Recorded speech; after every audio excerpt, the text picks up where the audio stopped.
get it done on time. I think anybody objectively looking at that would say that is a broken system, does not work. I mean, you've got 42 years of knowing it. It's not a partisan comment. This is not a problem that, Tip O'Neill had or Speaker Pelosi had or Speaker Ryan or Speaker Boehner.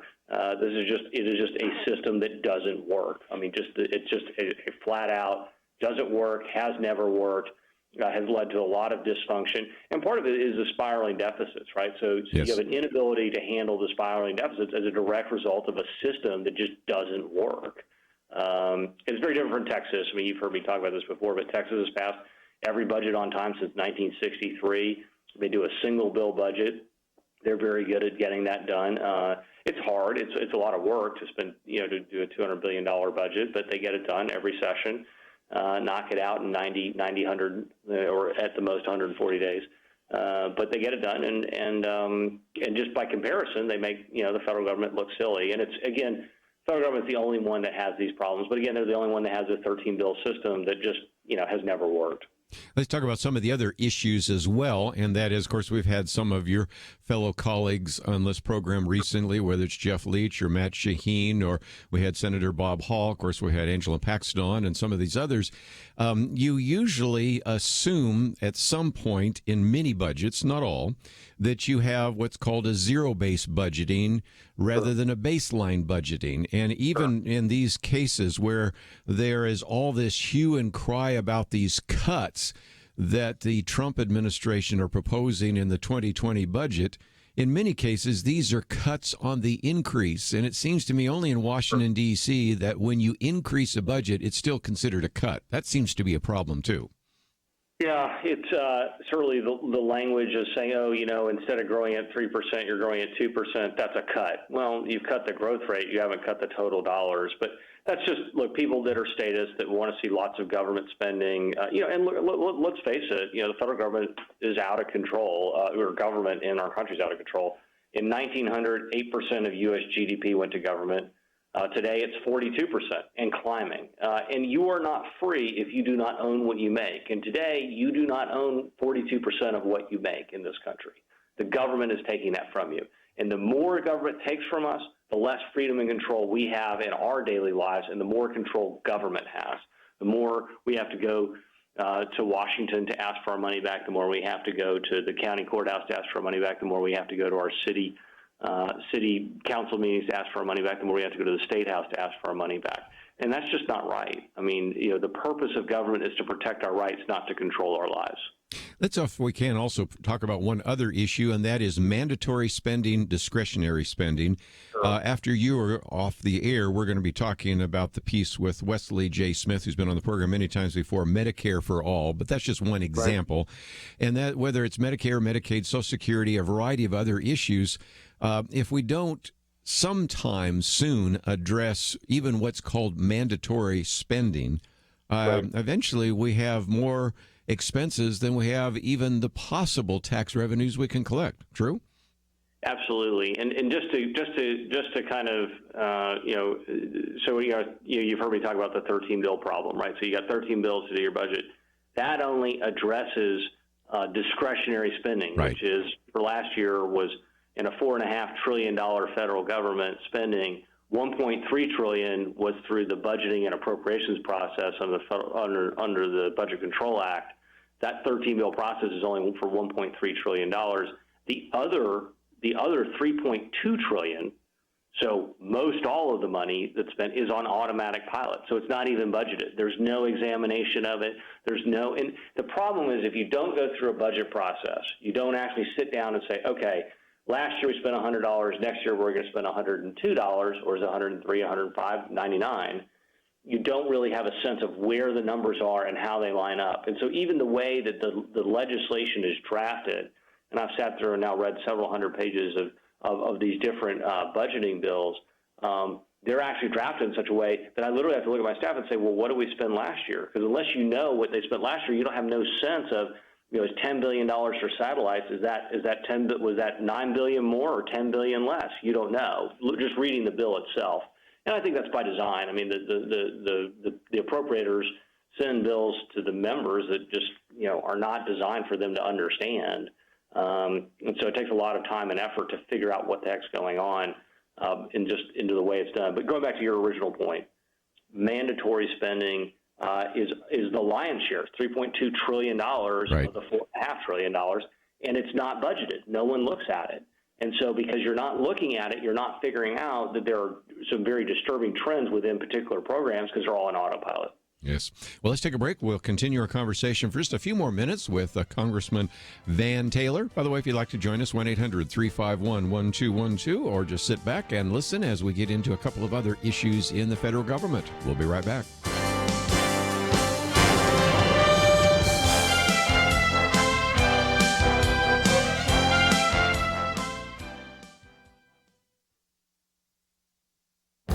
This is Viewpoints with Kerby Anderson. Is it possible that sometime in the future the U.S. Senate will end the filibuster? When he was Senate Majority Leader, Harry Reid ended the filibuster for judicial nominees. That was done to help President Obama get nominees through the Senate confirmation. Now it is helping President Trump with his nominees. David French is concerned that Democrats might want to end the filibuster in the future, and that could break American politics. He raises this question because of an op-ed in the New York Times that has now led to other editorials and commentaries. The argument is simple. Even if Democrats elect a president, and even if they're able to control both the House and the Senate, they will never pass controversial legislation like the Green New Deal. We are a divided country. The parties are polarized. Major pieces of legislation, especially controversial pieces of legislation, will not make it through the U.S. Senate as long as a 60-vote requirement remains. That's why many are ready to end the filibuster. They look at the facts and say, step on the gas. David French looks at the same facts and says, tap the brakes. Now, I've always had a problem with the filibuster because it allows a minority to prevent the implementation of the majority. A majority of senators, as many as 59, cannot get legislation passed if 41 senators do not vote for cloture, which would end debate and allow a vote on the bill. On the other hand, I see the value of keeping the filibuster. A Democrat Congress passed the Affordable Care Act without one Republican vote when the filibuster was in place. Imagine the legislation that might fly through the Senate if the Democratic leadership ended the filibuster. It's worth having this discussion now, and it's worth seeing whether ending the filibuster makes it into the Democratic platform in 2020. We need to keep the Senate filibuster. I'm Kerby Anderson, and that's my point of view. From Thinking Man Films, Patterns of Evidence, The Moses Controversy. Did Moses write the first books of the Bible? Patterns of Evidence in theaters March 14th, 16th, and 19th only.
You're listening to Point of View, your listener-supported source for truth. Representative Van Taylor with us for a few more minutes. And Congressman Taylor, I thought we might for just a minute talk about a bill that you have introduced along with Dan Crenshaw, who we've been talking about quite a bit because we really are encouraging individuals in this area, in the Dallas area at least, to go to an event that will be taking place in a little over a week.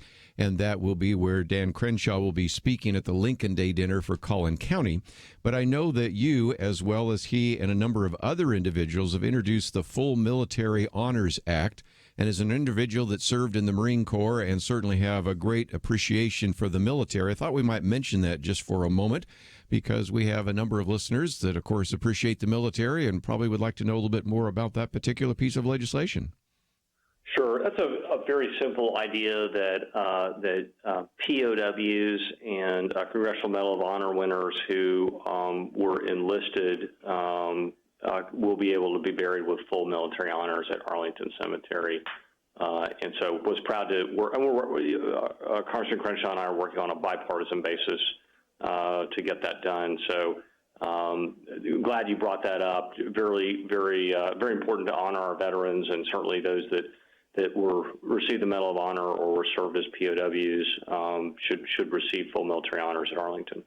One of the things I thought I might get your comments on is we did talk about this idea of mandatory spending. In just a minute, we're going to get into this idea of Medicare for all.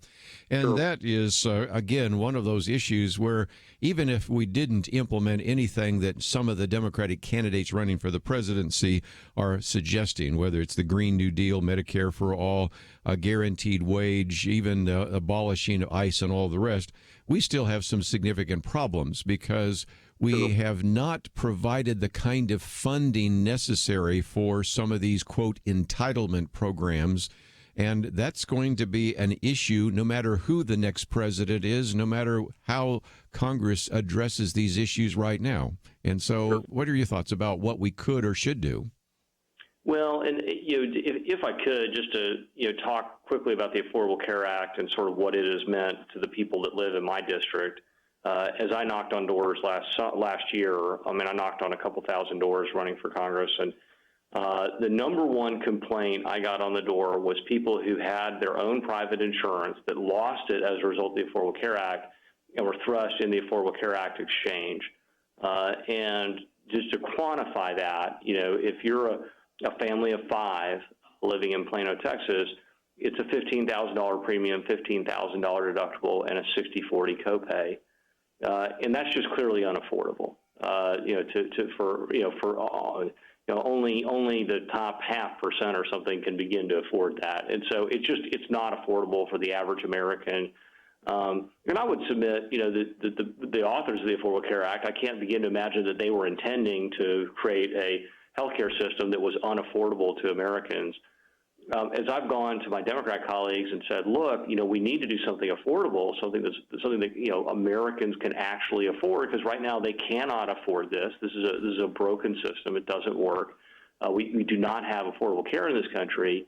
And I've said, look, why don't we expand ERISA? So ERISA is the private is primarily employer-based insurance, is under a 1970s law called ERISA. And most actually 158 million Americans have ERISA healthcare insurance. So employer-based healthcare insurance insures more people, provides more medical care than everything else in our country combined. So that is the big dog, number one source of health insurance in America today. And my thought is let's expand that. Let's allow a group of people who are in the National Federation of Independent Businesses, or the realtors, or the state bar, who are members of the Farm Bureau, or in the Plano Chamber of Commerce. Let's allow them to set up an ERISA pool, similarly to the way a corporation would have an ERISA pool, and to give more healthcare options and access to affordable healthcare. Because right now we don't have that. It's been incredibly disappointing to me to hear my Democrat colleagues say, no, we're not going to do that. We're only going to let people have quality health care that's in the Affordable Care Act. And I say, well, you're not allowing them to have quality health care because they can't afford that. Your definition of quality health care is so expensive that no one can afford it, so they're left with nothing. Your effort to make sure everybody gets quote unquote quality health care means that what you're really doing is you're creating something that's so expensive no one can afford it. And so that's really the problem that we find ourselves in today, where here in Congress is, I know that we have to work to try to make affordable health care options something that's available to every American, and it's not. There are not affordable options available to any American, and that is a deeply upsetting idea to me. And I'm very frustrated with my Democrat colleagues that just cannot bring themselves to say, okay, let's face it, it's unaffordable. I'll just make one other comment. I was at a hospital in Collin County where they said prior to the Affordable Care Act, 2% of their sales was bad debt and charity care. And since the Affordable Care Act, that's gone to 12% of their sales. And so, and that's in in a 10-year period, you've watched that go up 500% increase. So an absolutely staggering increase in bad debt and charity care.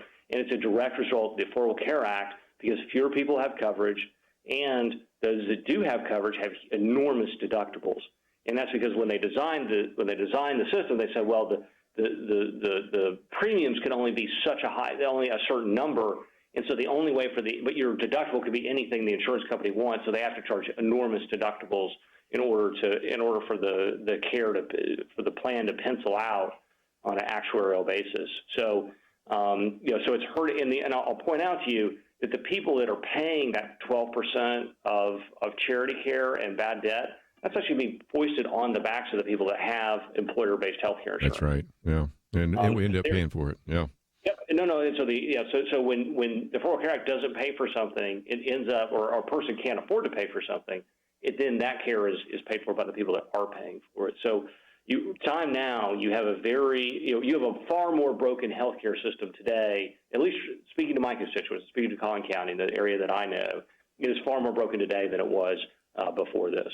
Well, and yesterday we even got talking about the fact that there is at least a possibility the Trump administration may want to move with a rule that would require more healthcare transparency. And of course, the argument always has been, well, why would you need that? Because someone else is paying for it. But back to your point, I'm paying with a very high deductible. Most of us are as well. So guess what? I'm paying for it now. It was in the past where it was, well, somebody else is paying for it. I wouldn't pay attention to it.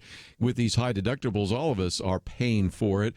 And I can go to a restaurant and know what it's going to cost even before the bill comes. I went to the doctor the other day. I had no idea what I was going to pay until I went to the receptionist desk. And so this is another issue with this high deductible. It's forcing more and more people to pay attention to the cost of health care, which I think is good in terms of it's more market driven. But in the other sense, it is just ridiculous that people are paying for so much for something that they never really use. So I just agree with you.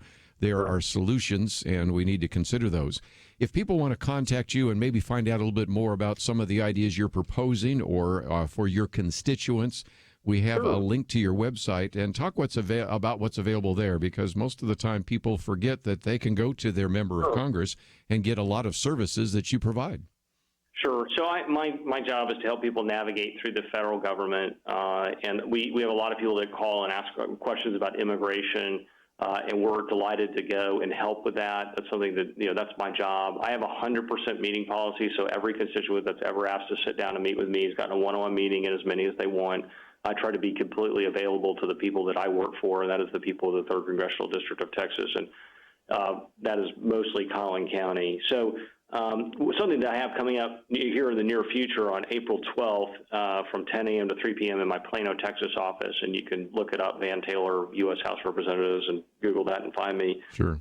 We are doing a Badges of Honor event, so we're going to try and help military veterans who served and they didn't get an award or a badge to be able to apply for that, and we're going to help them with that. If you bring your DD-214, you may want to call my office ahead of time and find out what other information you need. But we're going to sit down and focus on that on April 12th from 10 to 3 in my Plano, Texas office. And so want to help take care of veterans, and that's one of the many things that we do to try to help. We help with Social Security benefits, VA benefits, disability benefits. And as I said, immigration is the top thing that people need help with. But that's my job. That's what I'm here to do, help people to maneuver through the federal government. And I'm here to be responsive and listen to what you have to say. So please feel free to reach out and ask for a meeting. And again, vantaylor.house.gov. We've got that link. Yep. We also have a link to the Badges of Honor event, which again is April 12th. And I was going to mention that when we were talking about some of the military issues and got off of it. So again, Congressman Van Taylor, always appreciate chatting with you. Look forward to seeing you next week. I think you'll be at the Lincoln Day dinner, and we look forward to seeing you then. Let's take a break. We've got Medicare for All coming up next. We'll be back right after this.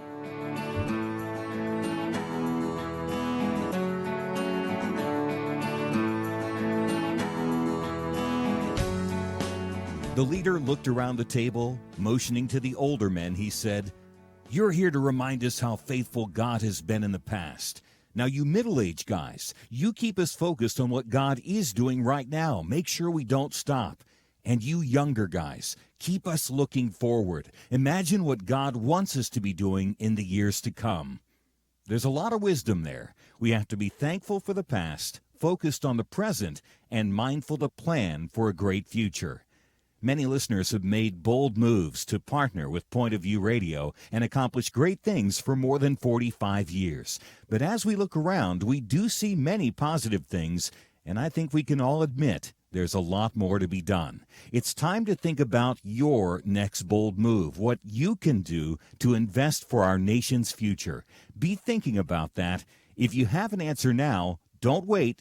Make your next bold move now. Give online at pointofview.net or call 800-347-5151. It's our future. The time is now. Pointofview.net and 1-800-347-5151. Point of View will continue after this.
You are listening to Point of View.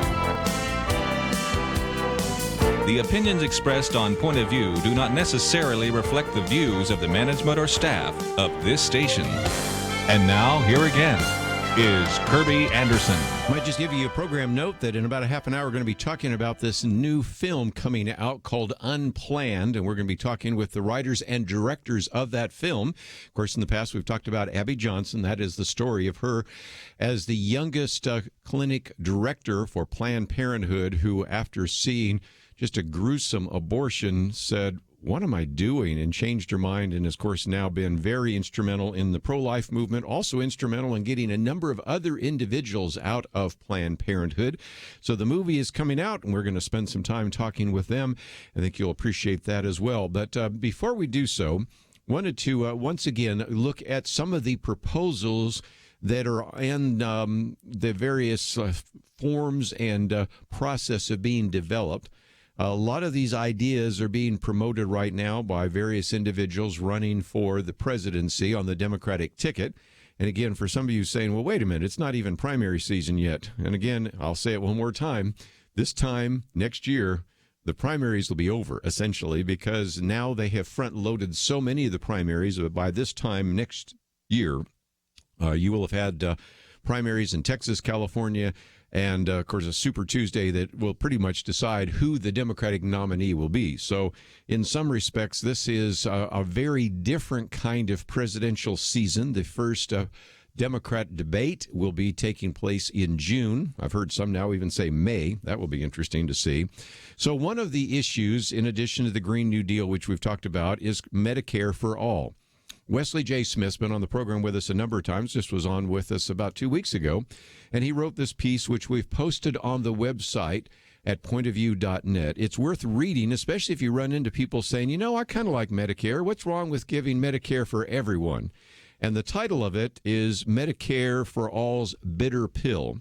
And I'm just going to read parts of it and help you understand why this would be a disaster. As we've already talked about with Congressman Van Taylor, we are having difficulty right now funding Medicare for individuals who have paid into the system, if you will, and receiving the benefits afterwards.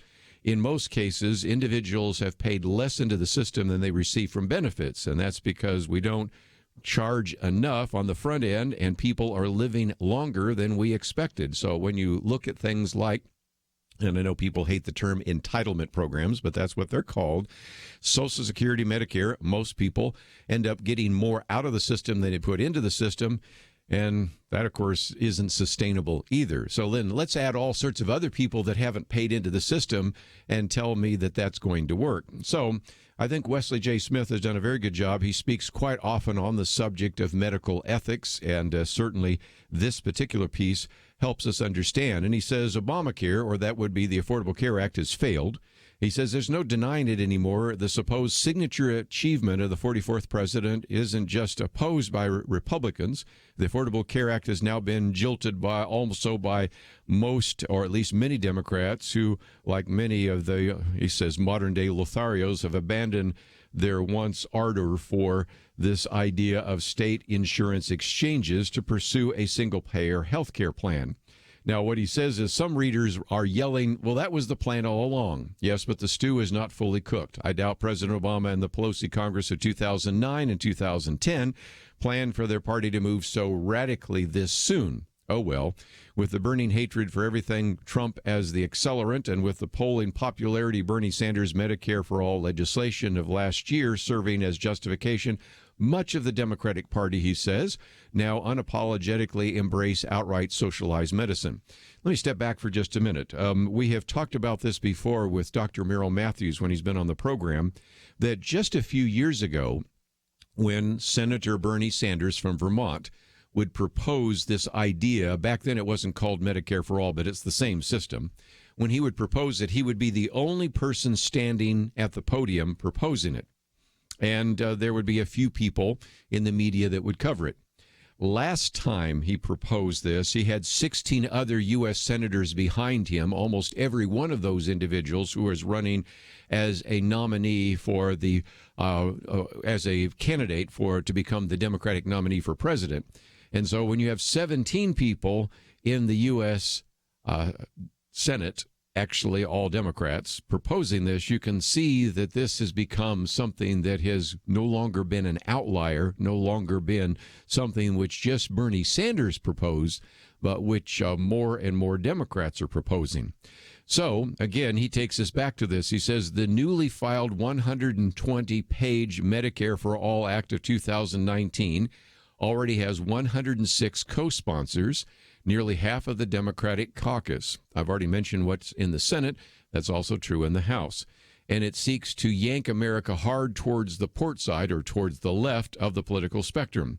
The bill, which resembles Medicaid more than it does Medicare — Medicaid would be the program for the poor, Medicare for the elderly — actually would transform our entire healthcare system into what he says an iron-fisted centralized technology and technocracy, with government bureaucrats and bioethicists controlling virtually every aspect of American healthcare, from the delivery of medical treatment to the payment of doctors to even perhaps the building of hospitals. It would obliterate the health insurance industry and legalize government seizure of pharmaceutical manufacturers' patents if they refuse to yield to government drug price controls.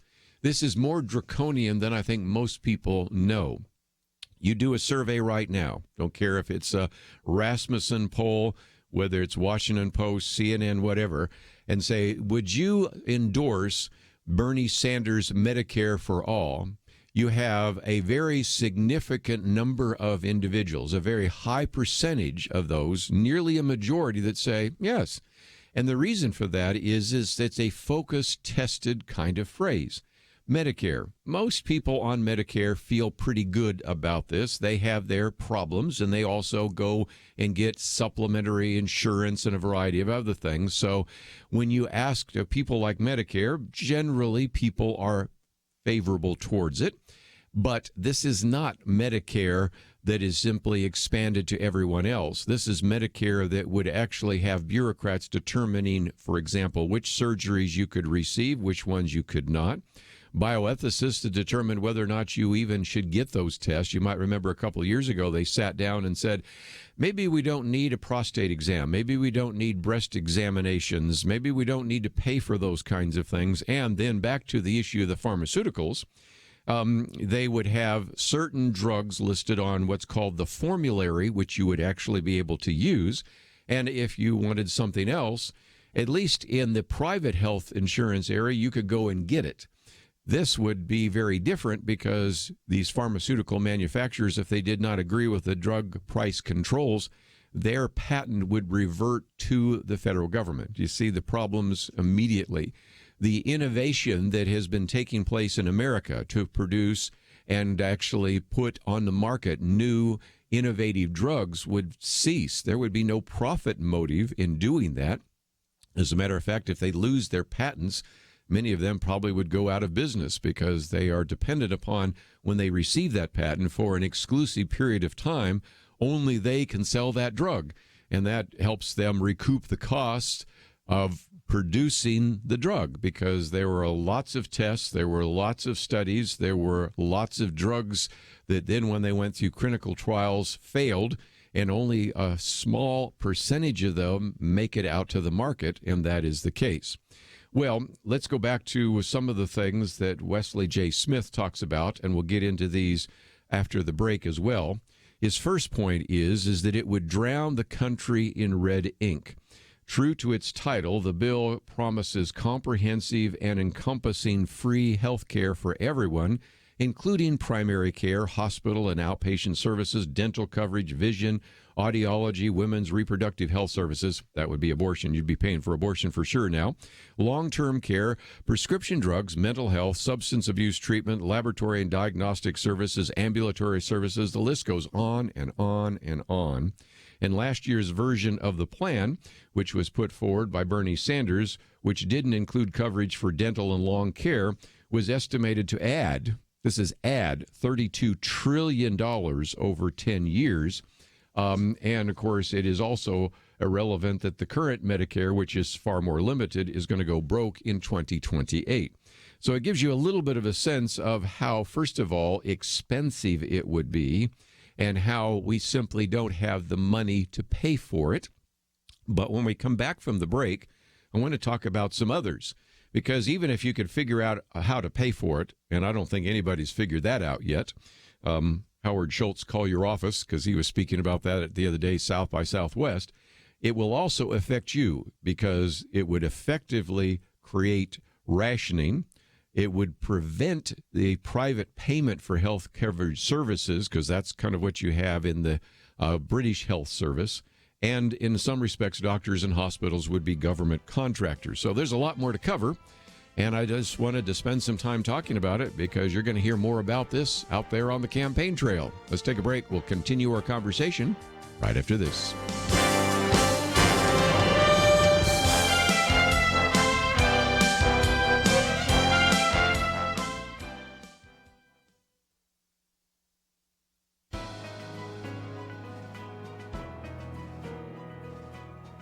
Welcome to the First Liberty Briefing. I'm Jeremy Dice. Sometimes our listeners ask why we spend so much time discussing cases involving minority American religions like Sikhs, Native Americans, or Muslims. The short answer is that our mission at First Liberty is very simple. We protect religious liberty for all Americans. But it's also historical. If you look at the body of case law governing religious liberty, some of the most consequential cases have arisen from minority faiths. Wisconsin versus Yoder, for instance, debated whether the state of Wisconsin could compel Amish families to send their children to public school against their religious practices. In the 1980s, the Supreme Court decided Goldman versus Weinberger, examining whether an Air Force regulation violated the First Amendment by prohibiting an airman from wearing his yarmulke.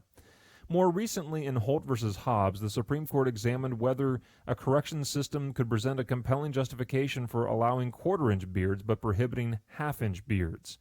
And then there's the case with the funny name, Church of Lukumi Babalu I versus Hialeah. That case examined whether a city ordinance discriminated against the religion of Santeria by prohibiting ritual animal slaughter. The bottom line is this: whether it is a mainstream denomination or a minority religion, religious liberty for one is religious liberty for all. And the loss of religious liberty for one religion is a loss in liberty for everyone.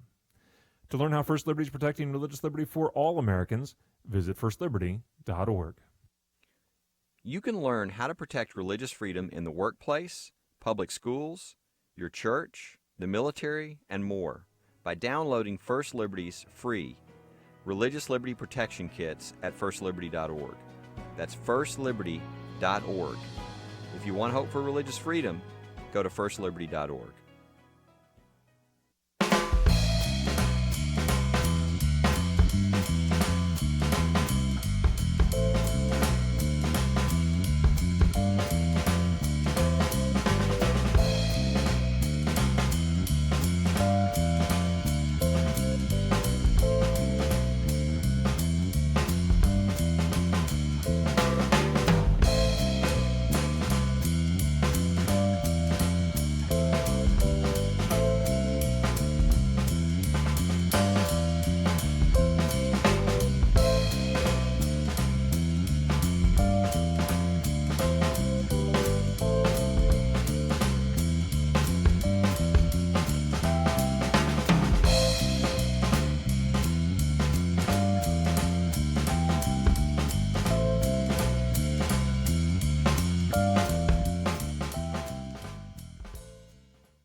Now, back to Point of View, your listener-supported source for truth. Over the next year and a half, you're going to hear a lot more about what's called Medicare for All, and that's one of the reasons why we posted this article by Wesley J. Smith, why I'm spending just a few more minutes talking about that, and then we're going to move on. And don't forget that about 15 minutes from now, we're going to be talking about this new film, Unplanned. I'd love to get some of your comments about that as well, and perhaps you have some thoughts about how this could be used as an outreach on the issue of abortion, Planned Parenthood, and the rest. And so we'll certainly be talking with the individuals that have been very much involved with this.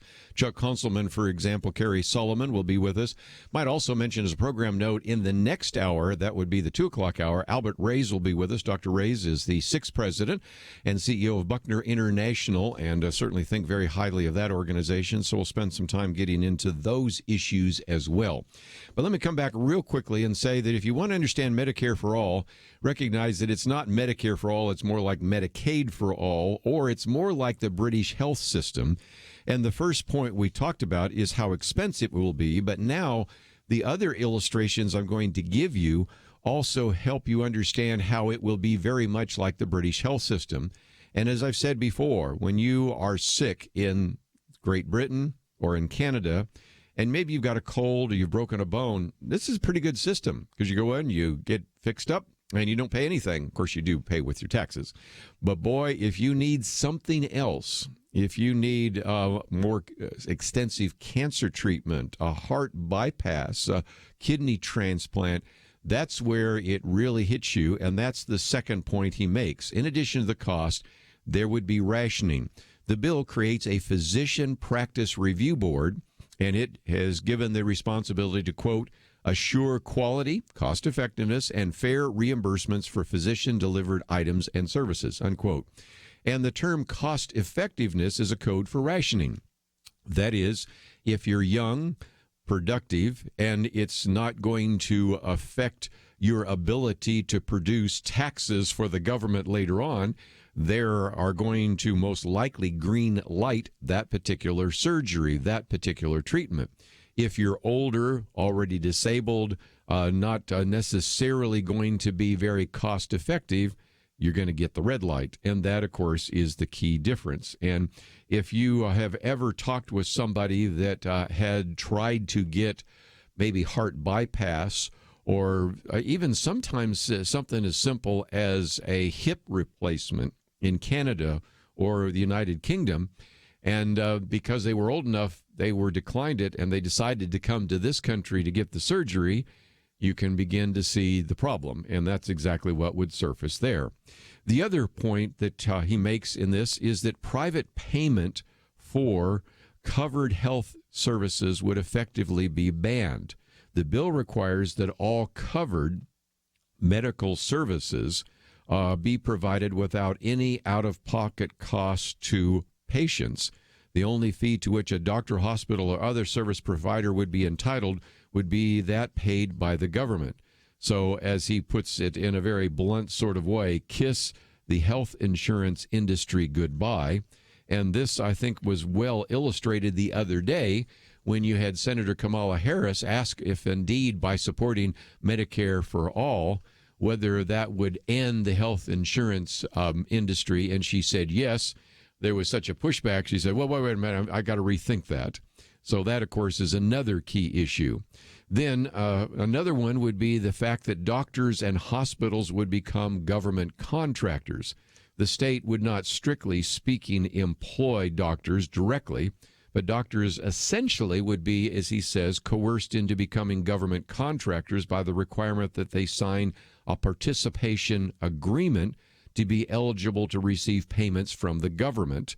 And so as a result, they have to sign something that, number one, would force them to accept a government fee as a payment in full, allow the government to inspect their books for a variety of purposes, and number three, to accept other provisions regulators would impose upon them. So doctors essentially would be under the purview of the government. It would be slightly different than what you have under the VA, but you would still have some very significant issues as well. And then finally, and we'll simply have to end there, one other key concern is that private pay health care would be destroyed.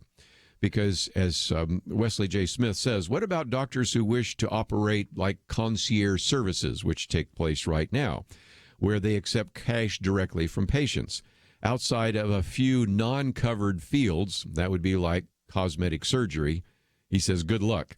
The doctor cannot have signed a participation agreement since qualified providers may not bill or enter into any private contract with any individual eligible for benefits under the Act for any item or services that is a benefit under this Act. And it's a long way of basically saying that the doctor's entire practice would have to be made up of people who opted not to be covered by the government, which would be a pretty small pool of individuals, a few very wealthy who could afford to foot their entire medical expenses out of their own pockets, or maybe some medical tourists, but overall what that would essentially do would end this. And so the bottom line is, as he points out, is that this would remove profit from the healthcare sector. As a result, there wouldn't be any way you could make profit. And that goes back to the idea that let's just take the pharmaceutical industry for just a minute. If you've ever watched how many pharmaceutical companies invest enormous amounts of money into research and development to then produce a drug, and then for it to go out on the market, it has to go through all sorts of clinical tests overseen by the Food and Drug Administration and others. And thus, they have to show that there are very few contraindications, very few drawbacks to them indeed. And as a result, some turn out to not be quite as effective as many individuals expected them to be. Some of them end up having maybe too many problems, contraindications, maybe secondary effects, and those kinds of things. And so as a result, out of maybe hundreds, you have a half a dozen that have the potential to go out onto the market. And then, of course, there is the money that's already been spent on research and development for many of them that are no-shows. Then the money that's spent to produce the few that are effective. And then there's the expense of marketing now to not only the doctors, but if you watched some of these commercials on television, to let you know that there's even a drug that possibly could be helpful to you. And all of that, of course, ends up being funded by the very high cost initially of some of those drugs. But if they are going to cure cancer, or they're going to reduce whatever it be, epileptic seizures, whether it's going to address issues of depression, whatever it might be, now the federal government, according to this, would actually take over the patents of any pharmaceutical company that would not agree with or not in one way or another sell at the price the government demands. You can figure out what that means for future innovation in terms of those drugs. If you extend that even further, you can begin to see all the problems that are there. And of course, we haven't even talked about the idea of free health care for illegal aliens, free abortions, and a variety of other things that are lurking in the law as well. So if nothing else, I wanted to spend just a little bit of time talking about Medicare for All. Probably we'll do a commentary on it to get into some of the details, but next time you hear it, recognize it may sound really good. After all, most people like Medicare. You won't like Medicare for All. First of all, we can't afford it. Second of all, it would ration health care. And most importantly, it probably would devastate the health care market even worse than the Affordable Care Act has so far. So let's take a break. When we come back, we're going to talk about this new film, Unplanned. I hope that you will plan to go to it, maybe get your Sunday school class to go as well, and we're going to get some of the details about the film from the individuals that brought it to the screen. So we will take a break and continue our conversation right after this.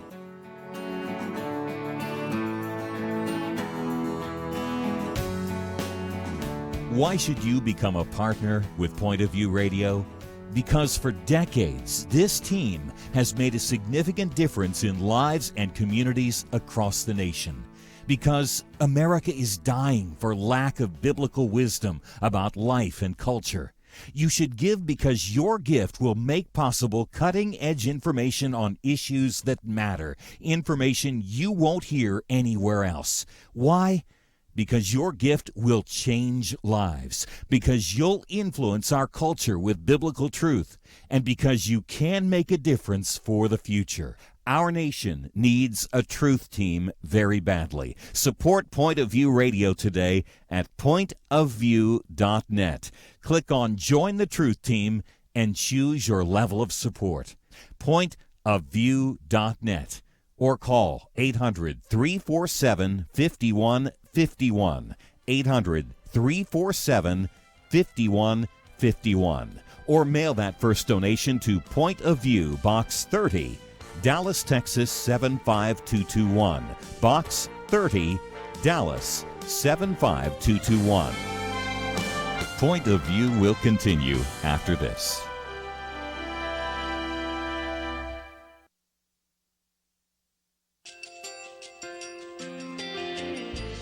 I just want to thank you so much for all the wonderful programming you have. You're just absolutely fantastic. I recently started listening to Point of View, and I really found it interesting because of the different subjects you cover. Thank you for that. I really appreciate everything that you do in keeping us informed. Thank you, Kerby, for everything that you have been doing. I appreciate all the work that you're doing, advocating for the Word of God. Thank you so much. Point of view, I think, is absolutely necessary because it's a Christian perspective, a biblical worldview perspective, and receive very current, up-to-date information about what is really going on, week to week in our culture, which is changing so rapidly, and yet it's morally sliding backwards. Yeah, I'm just, first of all, I thank you guys. Y'all's program is wonderful, and enjoy it every day. I learn so much every time I listen to it. Point of View Radio Talk Show.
Hi, this is Kerby Anderson. You know, each day we take on the tough issues and provide a biblical perspective to them. The topics we cover are wide-ranging: apologetics, theology, prophecy, creation and evolution, intelligent design, marriage, family, child-rearing, the millennial generation, trends in society, politics, economics, business, religious liberty, the Constitution, public policy, foreign policy, military policy, tensions in the Middle East, abortion, homosexuality, pornography, sexual ethics, media, technology, history, and America's godly heritage.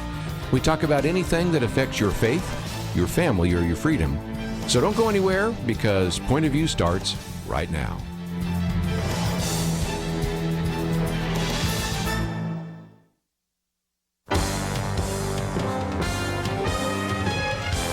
Across America, live. This is Point of View.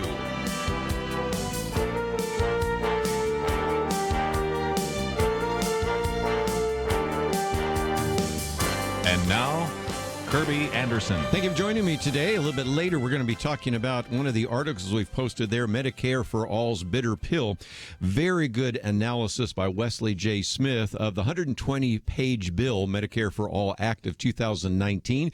You're hearing a lot about it already. You're going to hear about it a lot more over the next year and a half during the campaign season, so we'll get to that a little bit later. And that's the first article we've posted on our website. The second article is about this film that we've all been looking forward to seeing called Unplanned. Now, of course, you know that in the past we've had a chance to talk with some of the individuals involved in this film. Abby Johnson, for example, has been on this program many times. Ashley Bratcher, somebody we talked about the other day, who plays Abby Johnson in the film, and her incredible story. But we wanted to spend a little bit of time talking about what's in the film, how you can mobilize your area of influence. Could be your church, could be your small group, could be your Bible fellowship, your Bible study, whatever it might be, to attend the film. And we are in an effort to really try to educate you about this and encourage you to get involved.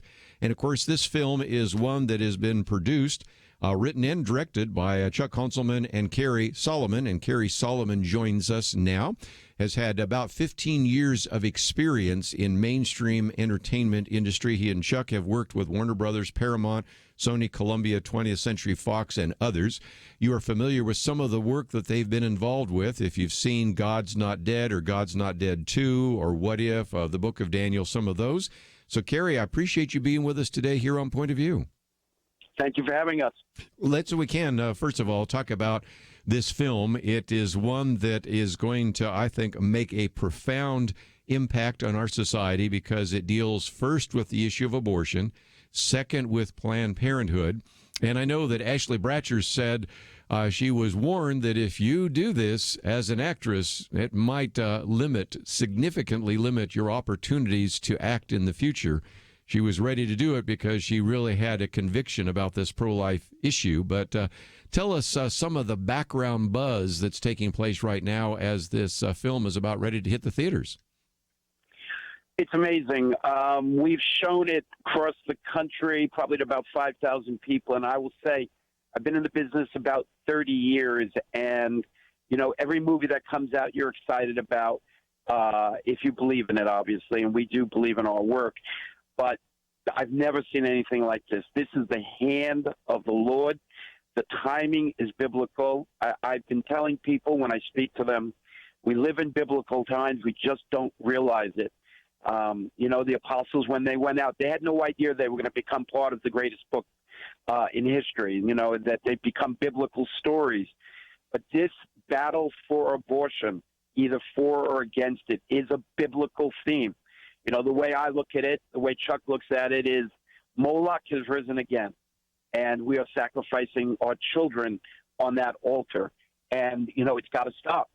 And I believe that the Lord is basically empowering his people, those who say yes, to do something, and those who say no, they will continue on their way. But he's telling us, you stop it or I'll stop it. And we ain't going to like it if he stops it.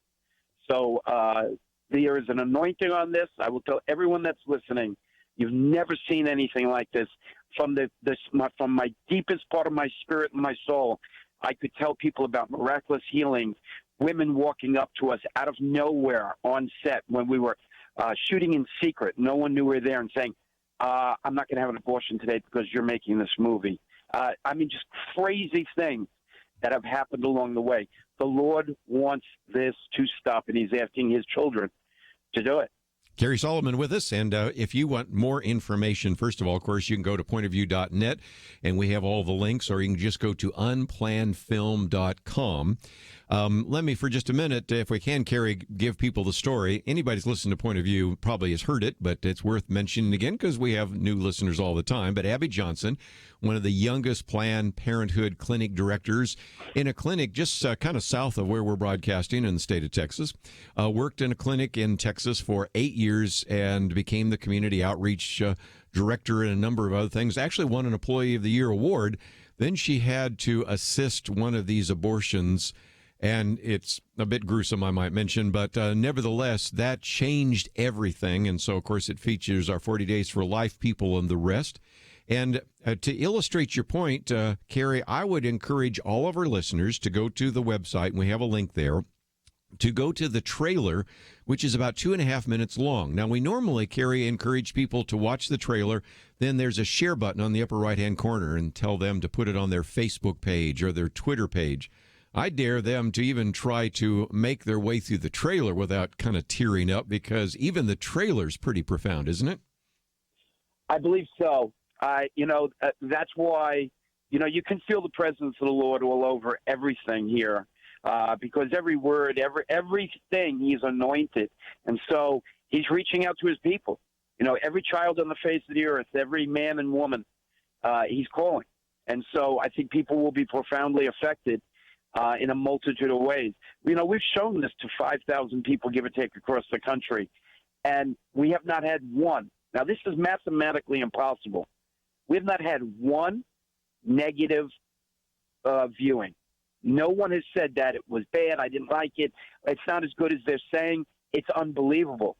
We have people coming up to us, like a woman came up to me and said to me, I've had 5 abortions from the age of 16 to 20. And it was all Planned Parenthood. They deceived me. They gave me this. They did that. It was a tremendous story that she had. And she said, I've carried that for 55 years. I saw this movie, and what I saw was love, hope, forgiveness, not condemnation of anyone. And she said, I'm set free. I for the first time in 50, I dealt with this every day of my life. And now I understand it. I understand all of it. And I'm free. I mean, how do you address that? It's just incredible. It's unbelievable.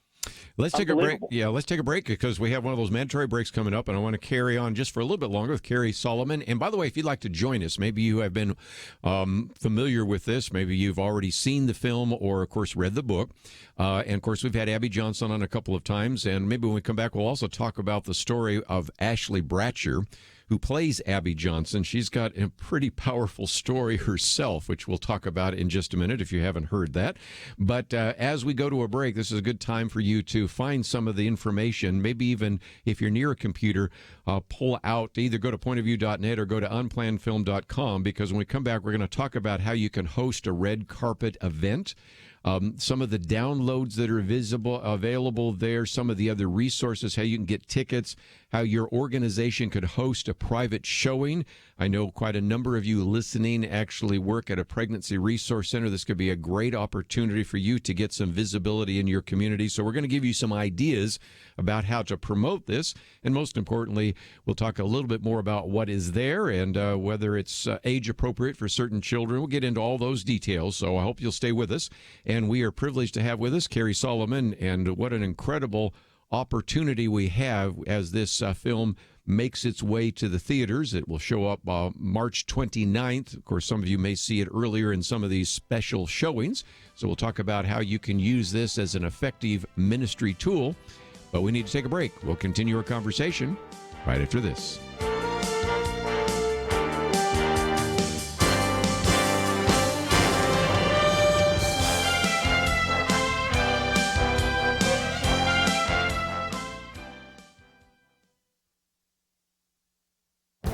This is Viewpoints with Kerby Anderson.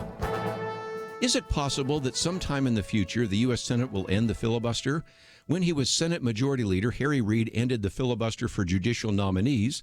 That was done to help President Obama get nominees through the Senate confirmation. Now it is helping President Trump with his nominees. David French is concerned that Democrats might want to end the filibuster in the future, and that could break American politics. He raises this question because of an op-ed in the New York Times that has now led to other editorials and commentaries. The argument is simple. Even if Democrats elect a president, and even if they're able to control both the House and the Senate, they will never pass controversial legislation like the Green New Deal. We are a divided country. The parties are polarized. Major pieces of legislation, especially controversial pieces of legislation, will not make it through the U.S. Senate as long as a 60-vote requirement remains. That's why many are ready to end the filibuster. They look at the facts and say, step on the gas. David French looks at the same facts and says, tap the brakes. Now, I've always had a problem with the filibuster because it allows a minority to prevent the implementation of the majority. A majority of senators, as many as 59, cannot get legislation passed if 41 senators do not vote for cloture, which would end debate and allow a vote on the bill. On the other hand, I see the value of keeping the filibuster. A Democrat Congress passed the Affordable Care Act without one Republican vote when the filibuster was in place. Imagine the legislation that might fly through the Senate if the Democratic leadership ended the filibuster. It's worth having this discussion now, and it's worth seeing whether ending the filibuster makes it into the Democratic platform in 2020. We need to keep the Senate filibuster. I'm Kerby Anderson, and that's my point of view. From Thinking Man Films, Patterns of Evidence, The Moses Controversy. Did Moses write the first books of the Bible? Patterns of Evidence in theaters March 14th, 16th, and 19th only.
You're listening to Point of View, your listener-supported source for truth. Cary Solomon with us as we talk about this upcoming film, Unplanned. And the actress that is playing Abby Johnson is Ashley Bratcher. Back in January, I did a commentary, if you'd like to read it in its entirety, because this is an individual that was called to play the role. She had to pack for about 7 weeks, leave in a few hours, and didn't really have a chance to tell her family and friends. So when she called, or actually her mother called her, she told the story.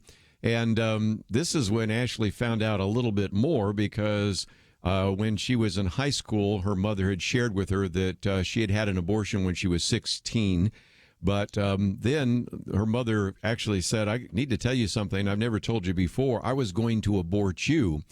She was on the table for the abortion when she changed her mind. So then later, Ashley asked her father if the story was true, and her father admitted something else, and that is he had pawned a shotgun to pay for the abortion. So, Cary, there are just unbelievable stories that have come out on this, including the story of the actress playing Abby Johnson. It's Ashley's story is just beyond comprehension. I mean, she came, I turned her down 3 or 4 times when on her audition. It's the hand of the Lord that made me take her, because literally every other person I went after either would not do it or wasn't available, whatever it was. And one by one and constantly, but what turned me on to her eventually was the persistence of the Lord, obviously. And I find it, being a little slow in the head, obviously, I finally got it, what the Lord was saying.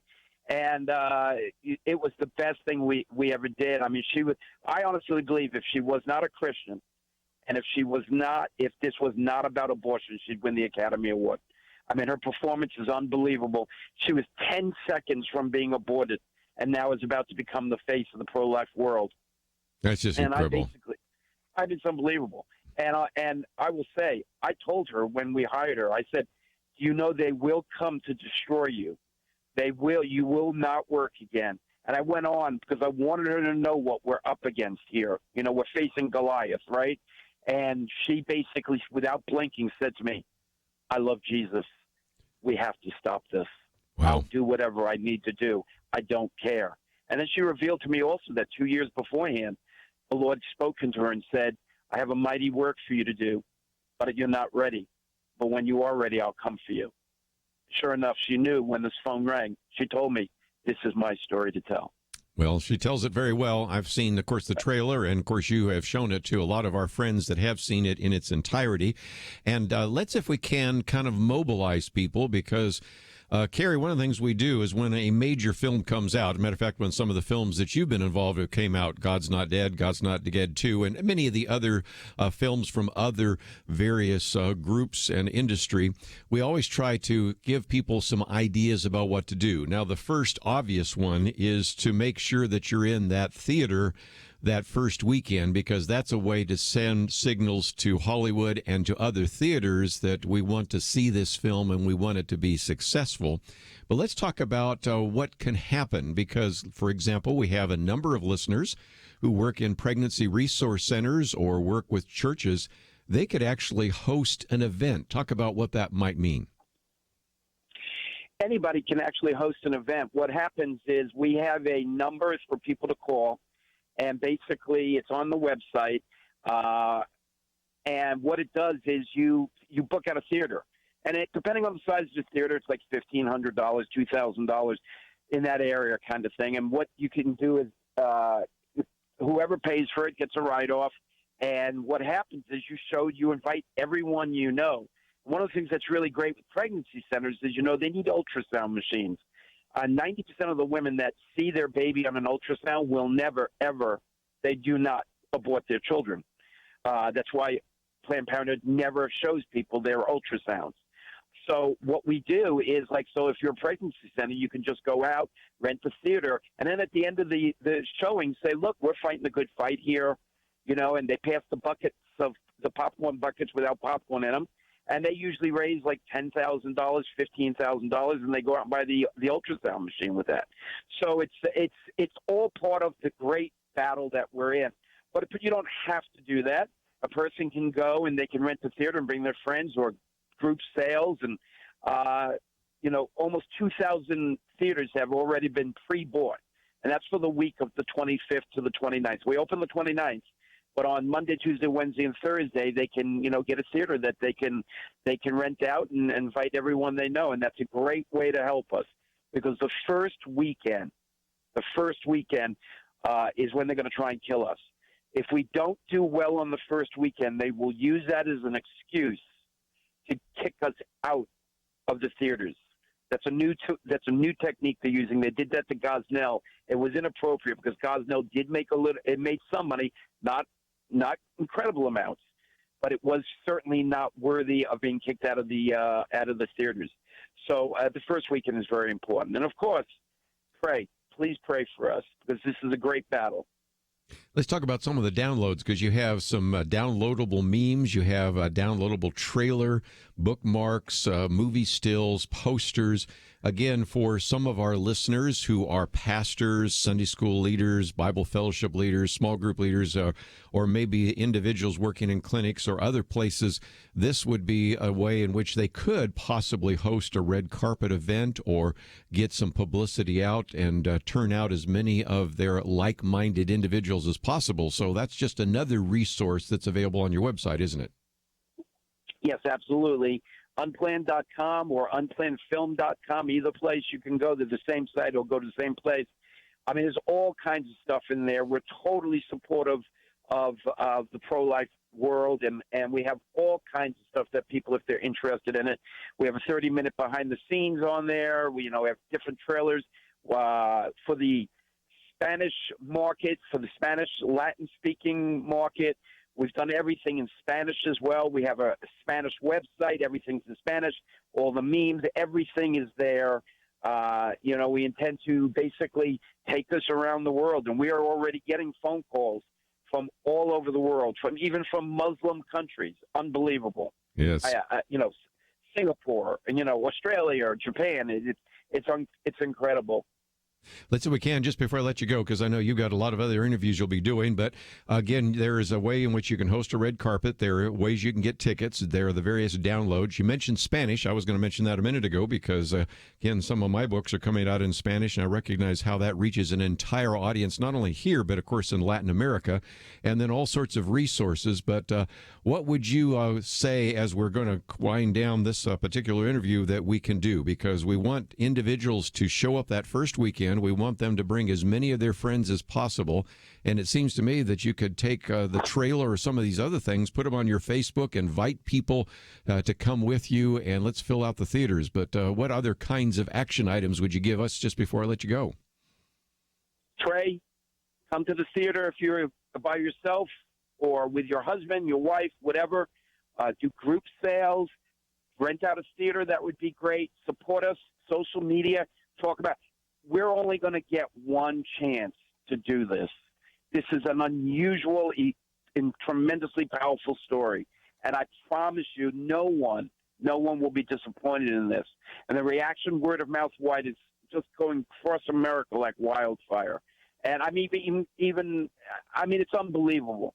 And so we just say thank you to everyone. We know that basically you will show up because basically in our heart, we know, I believe, that everyone knows the difference between right and wrong. And sometimes you just got to step forward and do something. So we ask you to help us. We're willing to fight the fight. We're willing to take it on, but we do need the help. And we appreciate anything anyone will do. Well, again, Cary Solomon, a writer, producer, director. And again, if you want some more information, you can find it at unplannedfilm.com. And so, Cary, thank you for giving us some time today. And we are going to do our best to try to get as many of our listeners to the theaters next weekend. So looking forward to that opportunity. God bless you guys. We appreciate it. Thank you very much, everyone.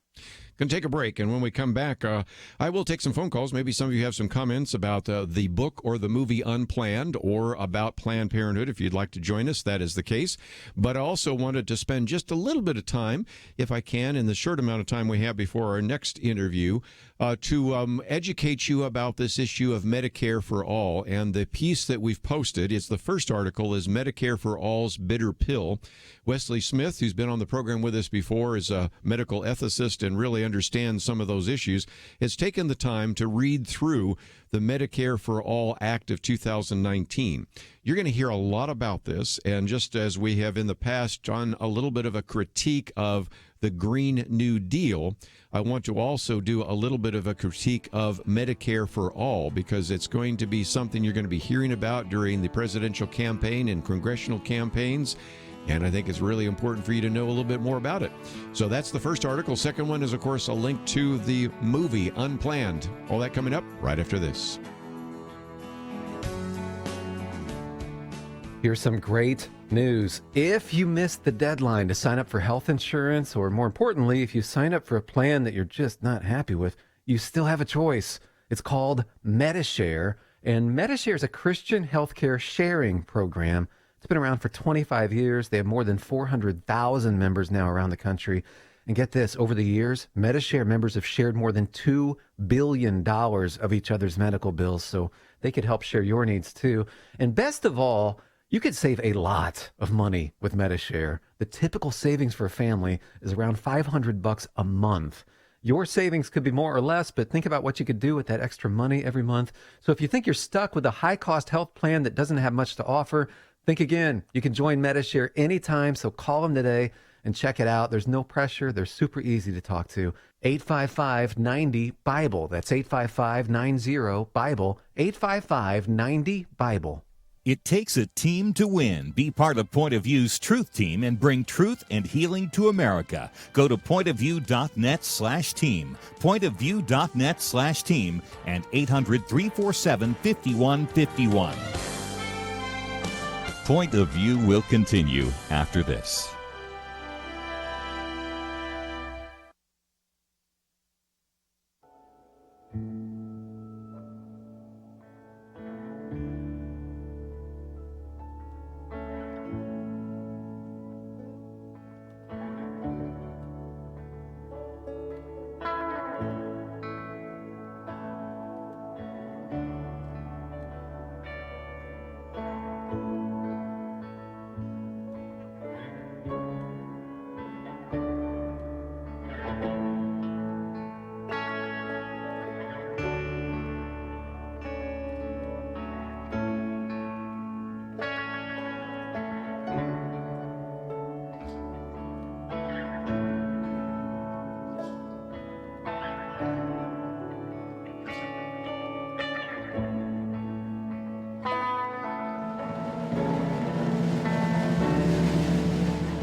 You're listening to Point of View. The opinions expressed on Point of View do not necessarily reflect the views of the management or staff of this station. And now, here again is Kerby Anderson. Back once again, if you'd like to join our conversation, 1-800-351-1212, talking about the film Unplanned, and just wanted to give you some preview of it as we've talked with Cary Solomon. In the past, of course, we've talked with Abby Johnson. Maybe we'll even have a chance later to talk with Ashley Bratcher, who plays Abby Johnson, but this is, I think, a film that has a great potential to change the debate on the issue of abortion, so I hope that you'll take the time to get involved, to learn a little bit more. And if you go to unplannedfilm.com, you'll find almost everything you need, or of course you just simply go to our website, pointofview.net. You'll find all that will be necessary for you to begin to deal with some of those very important issues and to get as many people in the seats a week from this weekend, so that we can send a signal to Hollywood that we would like more of those programs and more of these kinds of films, and in particular prevent what happened. He mentioned in passing, but I thought I'd get back into it again, the Gosnell film, which of course was this one where you had just a horrific set of circumstances there in Philadelphia, but because it didn't do as well, maybe because it wasn't publicized as well, we tried to do our part here at Point of View. It made it real easy for them to pull the films. And you know as well as I do that sometimes you want to go see a film. It could even be a Disney film or something that's a action film or a blockbuster.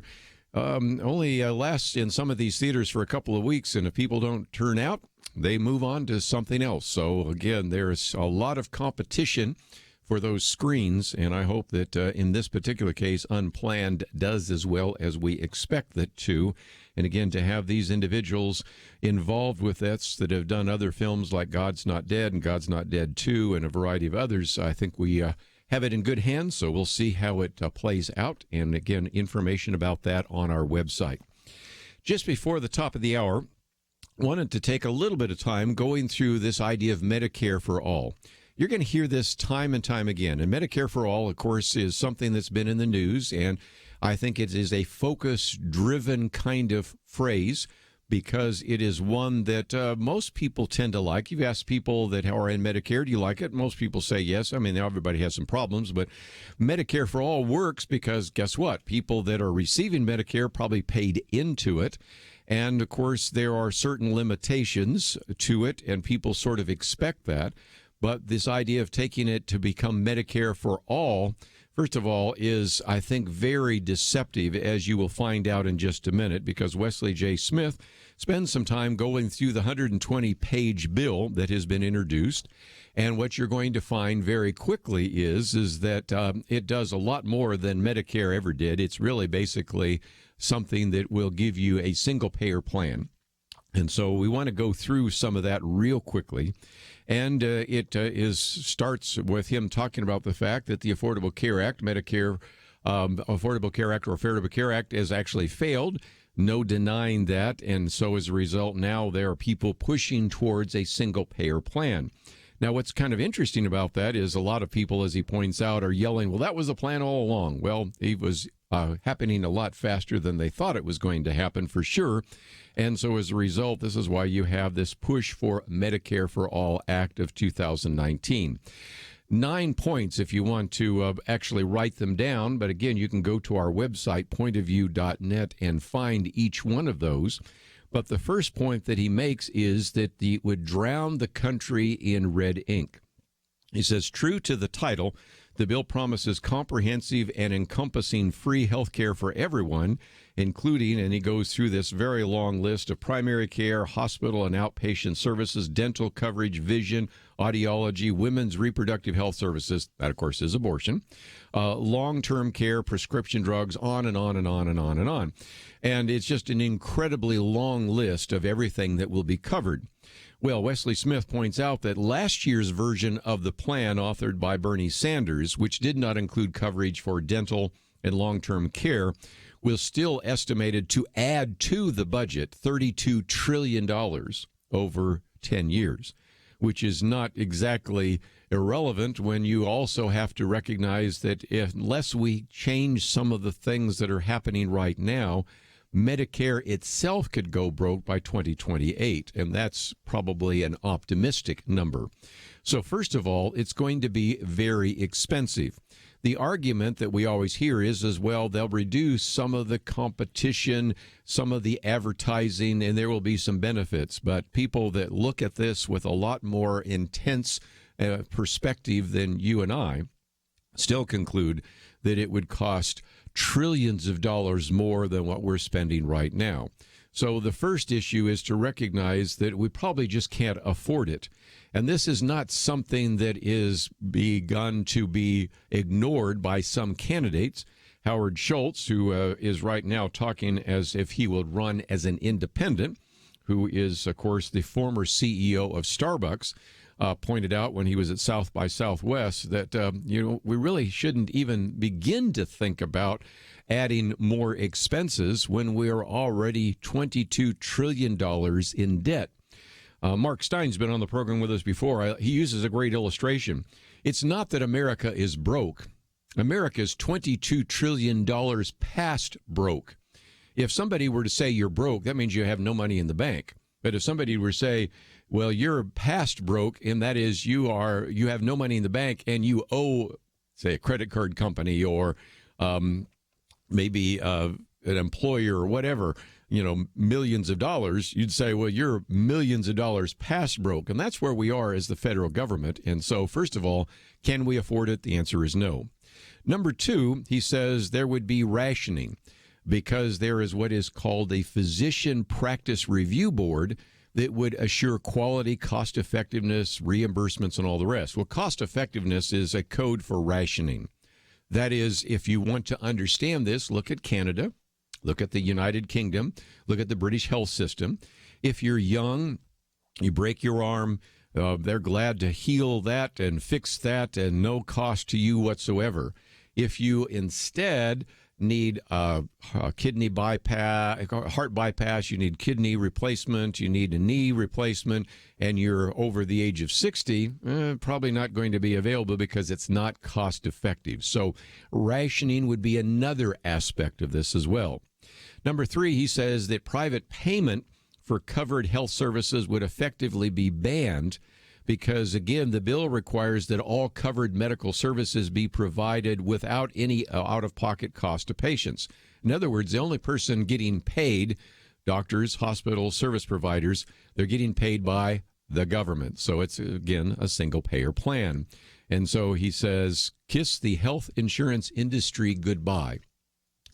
Those of you in the state of California are well aware of this because just the other day, Senator Kamala Harris asked about this idea of the Medicare for All plan and asked, would that be the end of health insurance? He said, yeah, there probably would be. And then, of course, there was a pushback, so she backed off on it. But that's exactly what would happen. There would be really no need for a health insurance industry once this was completely implemented.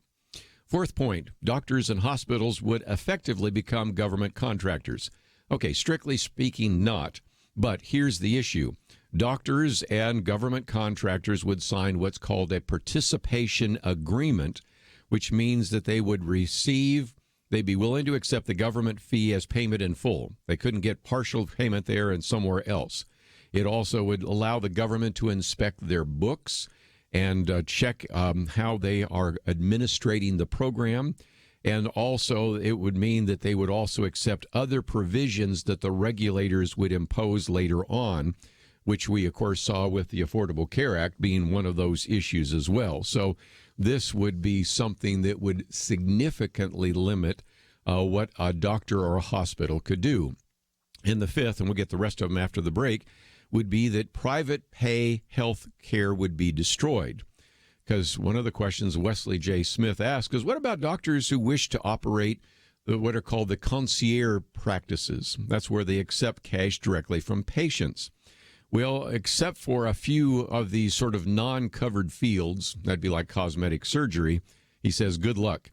The doctor cannot have signed a participation agreement since qualified providers may not bill or enter into a private contract. So it would mean that the only people that could be engaged in that kind of practice would probably be with people that are wealthy enough that they could afford to foot their entire medical expenses, or maybe medical tourists who would travel to the United States for obtaining a treatment. But most of them would no longer be able to get any kind of private pay health care, and that would affect, again, this private pay health care system that we have right now. When we come back, I've got a couple more, because we also will see what this would do to the healthcare market, what it would do to pharmaceutical companies, and, of course, how it would provide health care for illegal aliens and also free abortions for individuals. There's a lot in the bill, and yet when you hear this idea of Medicare for all, most surveys show a lot of people say, yeah, that sounds pretty good, till you get into the details. That's why we're spending a few minutes talking about those details. We'll get back into those details right after this.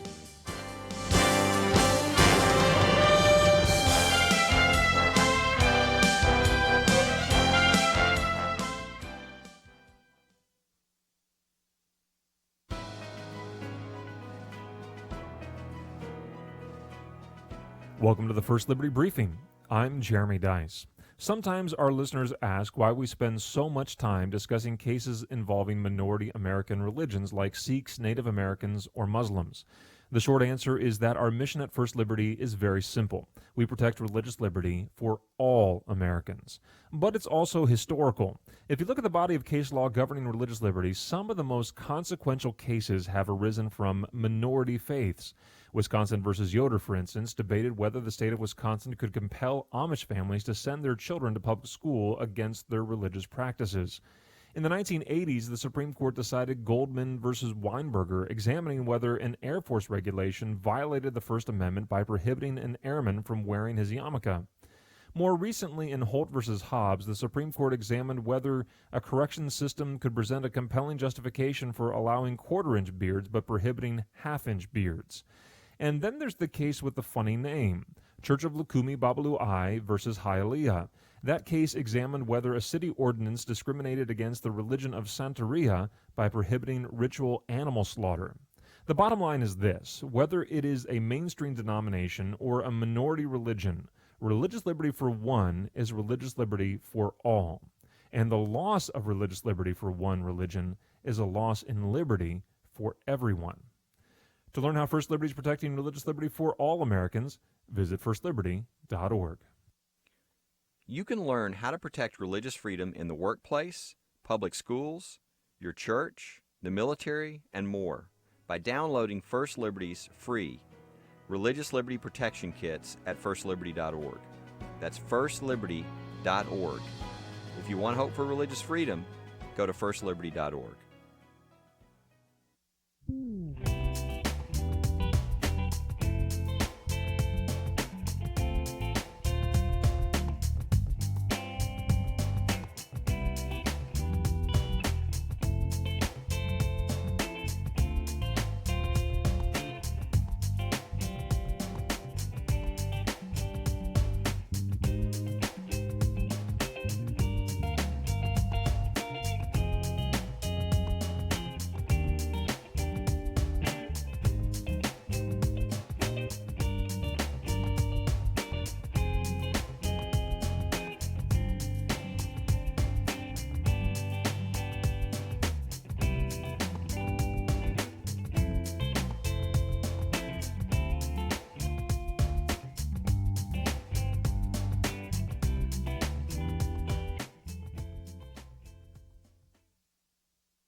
Now, back to Point of View, your listener-supported source for truth. Back once again, and if you'd like to join our conversation, 1-800-351-1212. I might just mention Dr. Albert Reyes will be with us in studio next hour, but wanted to spend just a few more minutes on this idea of Medicare for all.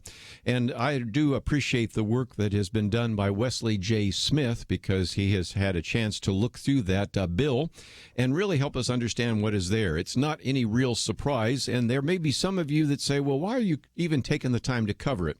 Well, each one of these issues that we have spent some time discussing here on Point of View, whether it's the Green New Deal or in this case Medicare for all, is not going to pass in this session of Congress. Got that.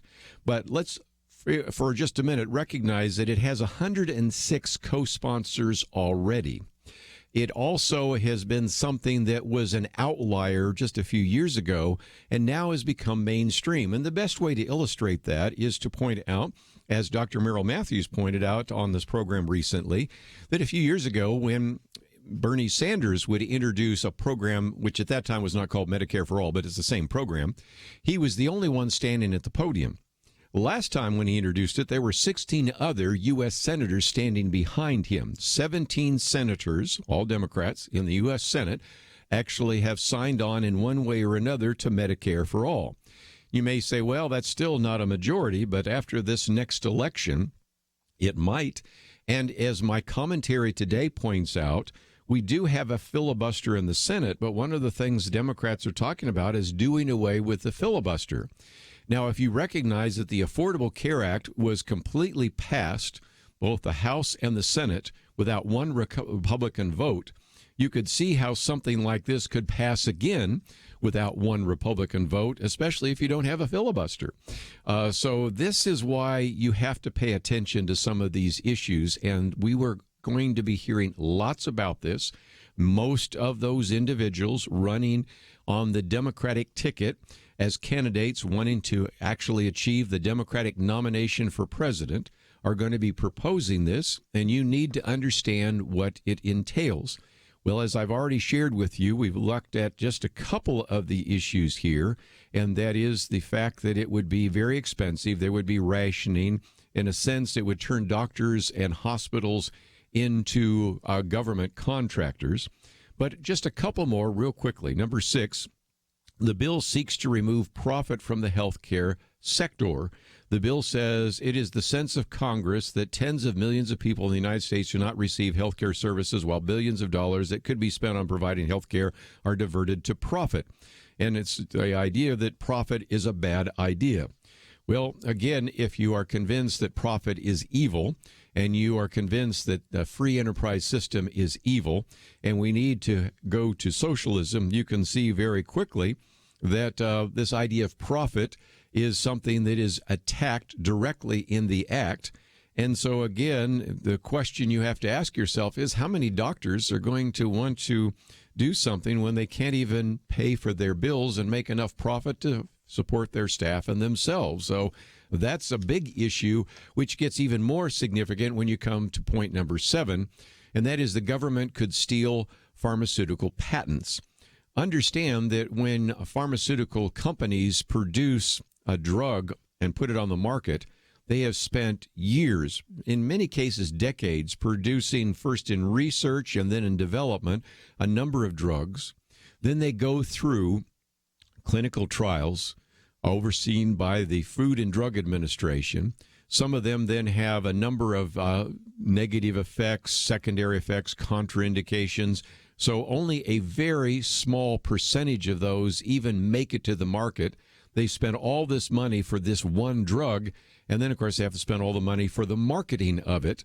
But now what this bill says is that the government would negotiate the prices of those medicines with the drug companies, and if the companies disagreed, then the secretary shall authorize use of any patent by a company for purposes of manufacturing. In other words, we would allow the federal government to steal the patents from some of these pharmaceutical companies.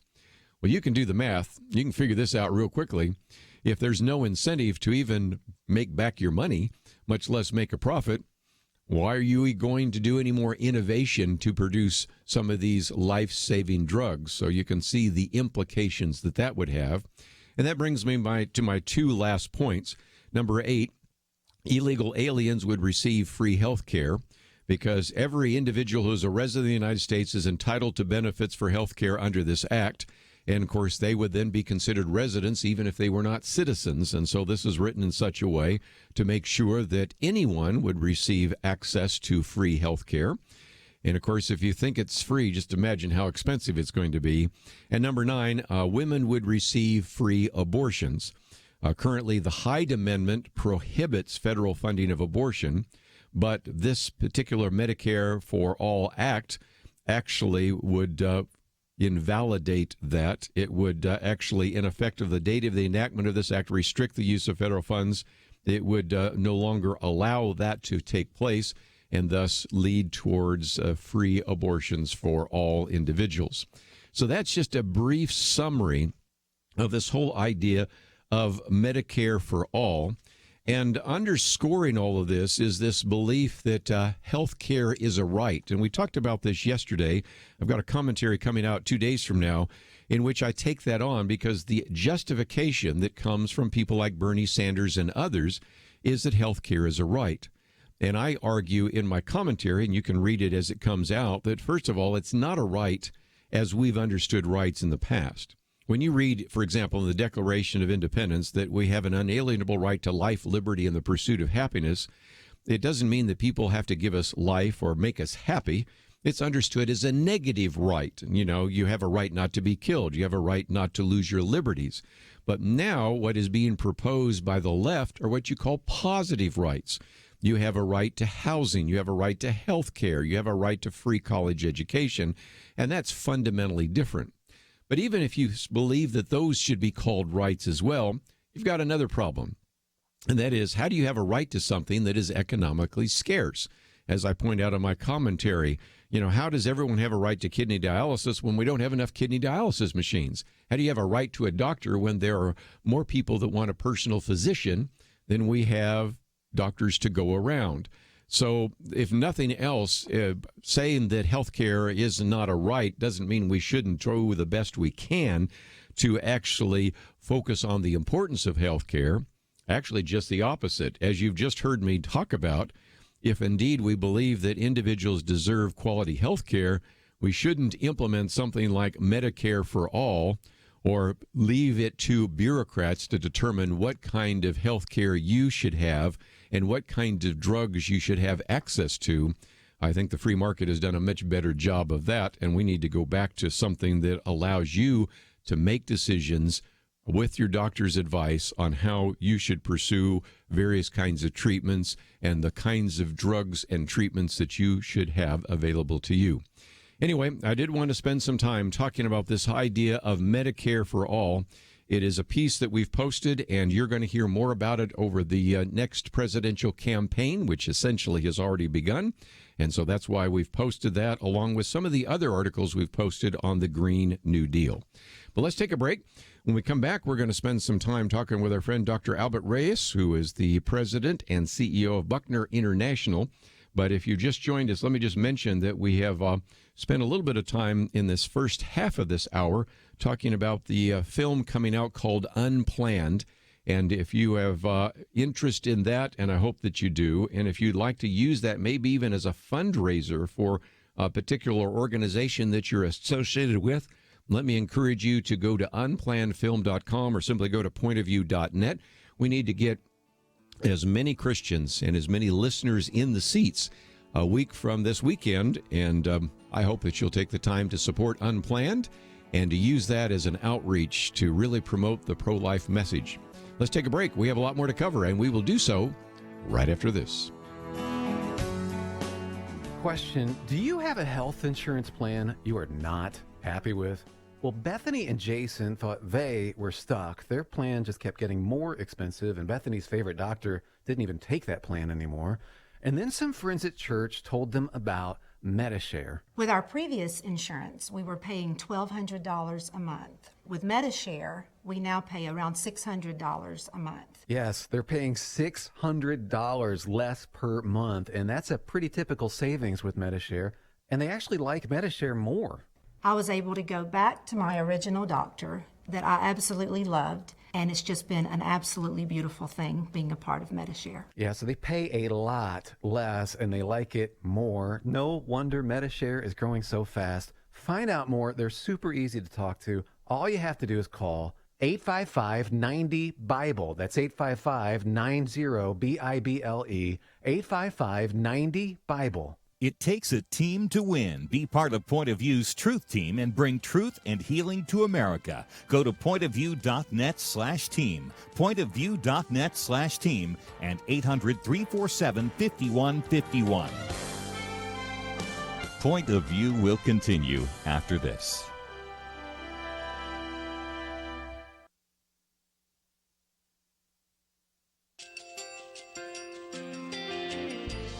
I just want to thank you so much for all the wonderful programming you have. You're just absolutely fantastic. I recently started listening to Point of View, and I really found it interesting because of the different subjects you cover. Thank you for that. I really appreciate everything that you do in keeping us informed. Thank you, Kerby, for everything that you have been doing. I appreciate all the work that you're doing, advocating for the Word of God.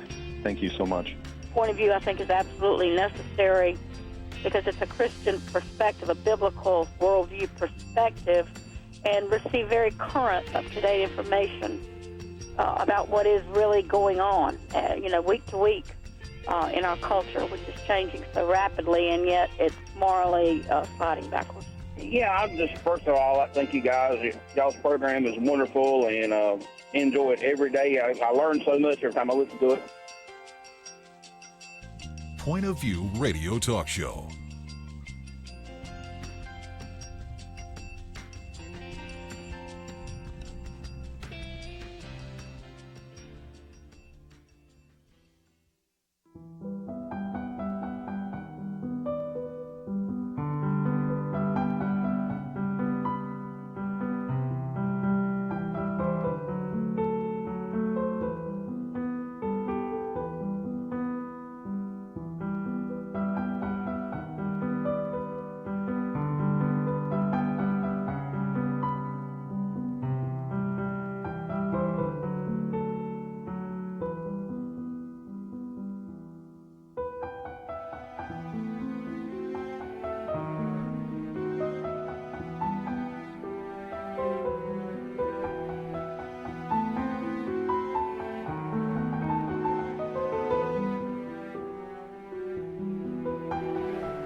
Hi, this is Kirby Anderson. You know, each day we take on the tough issues and provide a biblical perspective to them. The topics we cover are wide-ranging: apologetics, theology, prophecy, creation and evolution, intelligent design, marriage, family, child-rearing, the millennial generation, trends in society, politics, economics, business, religious liberty, the Constitution, public policy, foreign policy, military policy, tensions in the Middle East, abortion, homosexuality, pornography, sexual ethics, media, technology, history, and America's godly heritage.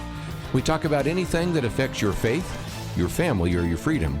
So don't go anywhere, because Point of View continues right now.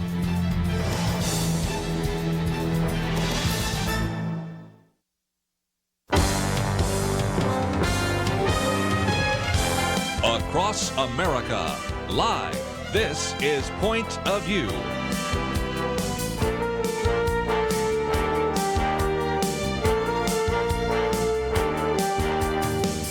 And now, Kirby Anderson. This hour, I wanted you to know a little bit more about Buckner International, and some of you may be familiar, but I suspect a good number of you perhaps have not heard of this organization, and I think it's going to help you understand a little bit more about the responsibility we have to provide social services in the body of Christ.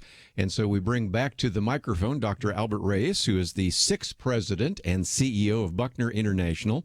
It is a faith-based nonprofit ministry dedicated to really transforming the lives of orphans, vulnerable children, families, senior adults. And this began in the state of Texas, then to the United States, now internationally. It's just exciting to see all that has happened there. He has served, of course, as president of Buckner Children and Family Services. Before that was a president of Baptist University in San Antonio. He has been also a pastor of 3 churches and an individual that I've come to know and appreciate. So it's just great to have you back in studio with us. Thank you, Kirby. Great to be here today. We need to kind of tell the story because it's been a while since we've had you on. We've picked up some news stations, and even if people have a perfect memory, they may not know the whole story.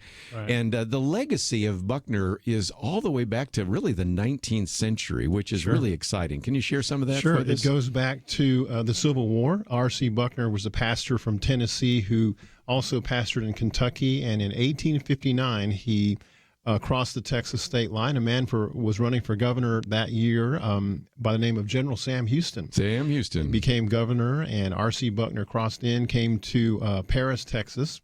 He served from 1859 till around 1877 as a pastor, Baptist pastor here, not only serving in Paris but across the state in a number of churches. He developed a printing press and developed the Religious Messenger.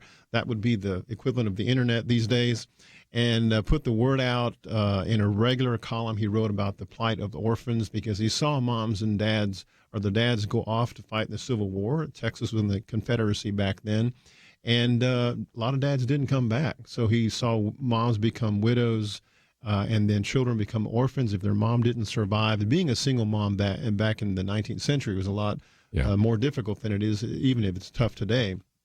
And so what R.C. Buckner decided to do is gather the deacons together because he'd seen so many children, and he said, we've got to do something about this. And he said, what if it was your child that was left behind and you were dead? What would you want the church to do? And with that clarion call and invitation, he raised up James 1:27 as a focal point and said, the scripture says, a half-brother of Jesus said, that pure religion that the Father accepts is to visit orphans and widows in their distress and to keep oneself undefiled from the world. And with that, he collected $27 under the oak tree right outside the church.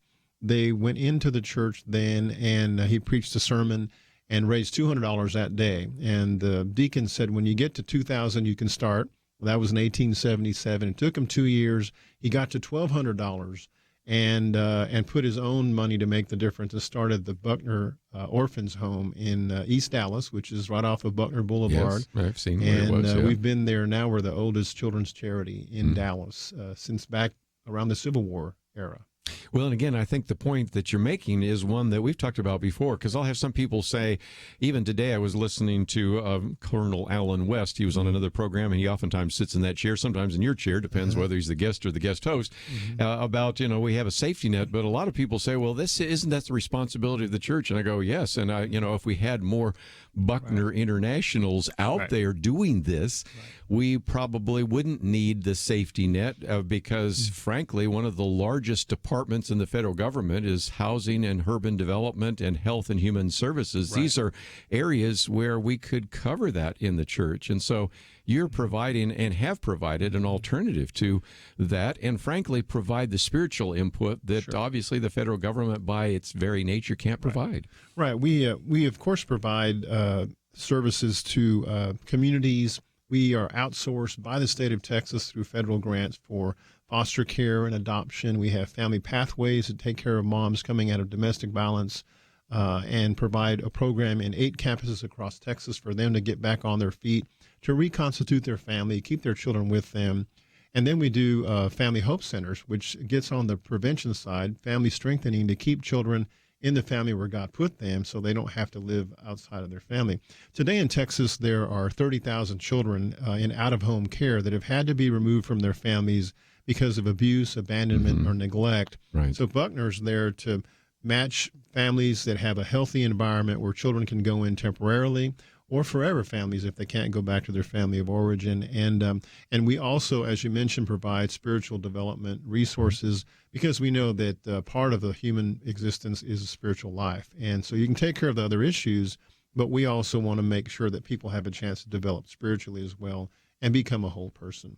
And one of the things I appreciate is, of course, I interact with you on a variety of different levels, everything from sporting clay shooting my shotgun to the fact that our Bible Fellowship recently helped in one of those situations, because you don't just take the kids and place them in a home and say, be warmed and filled, to use the James phrase, but instead you say, we need to provide you with some parent education. Correct. So what we were doing that day is taking care of all the kids while the parents were getting some of that parent education, which is a lot of fun because, I've got a number of people in my Sunday school class that are big kids at heart anyway, so the kids are having a great time with them.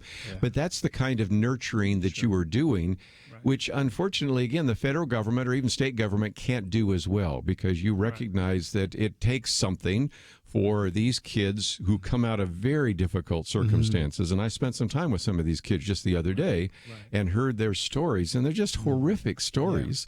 Then to even come to a point of trusting someone else who they are now going to be either in foster care or maybe even adoption.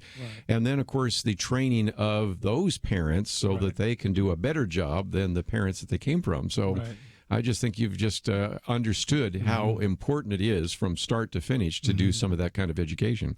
I agree. And Kerby, we can do a lot of good work, but we really need the local church to come alongside families and churches to get involved, because even respite care for a family that takes some children in temporarily in foster care, they need a break occasionally. So there's opportunity for that.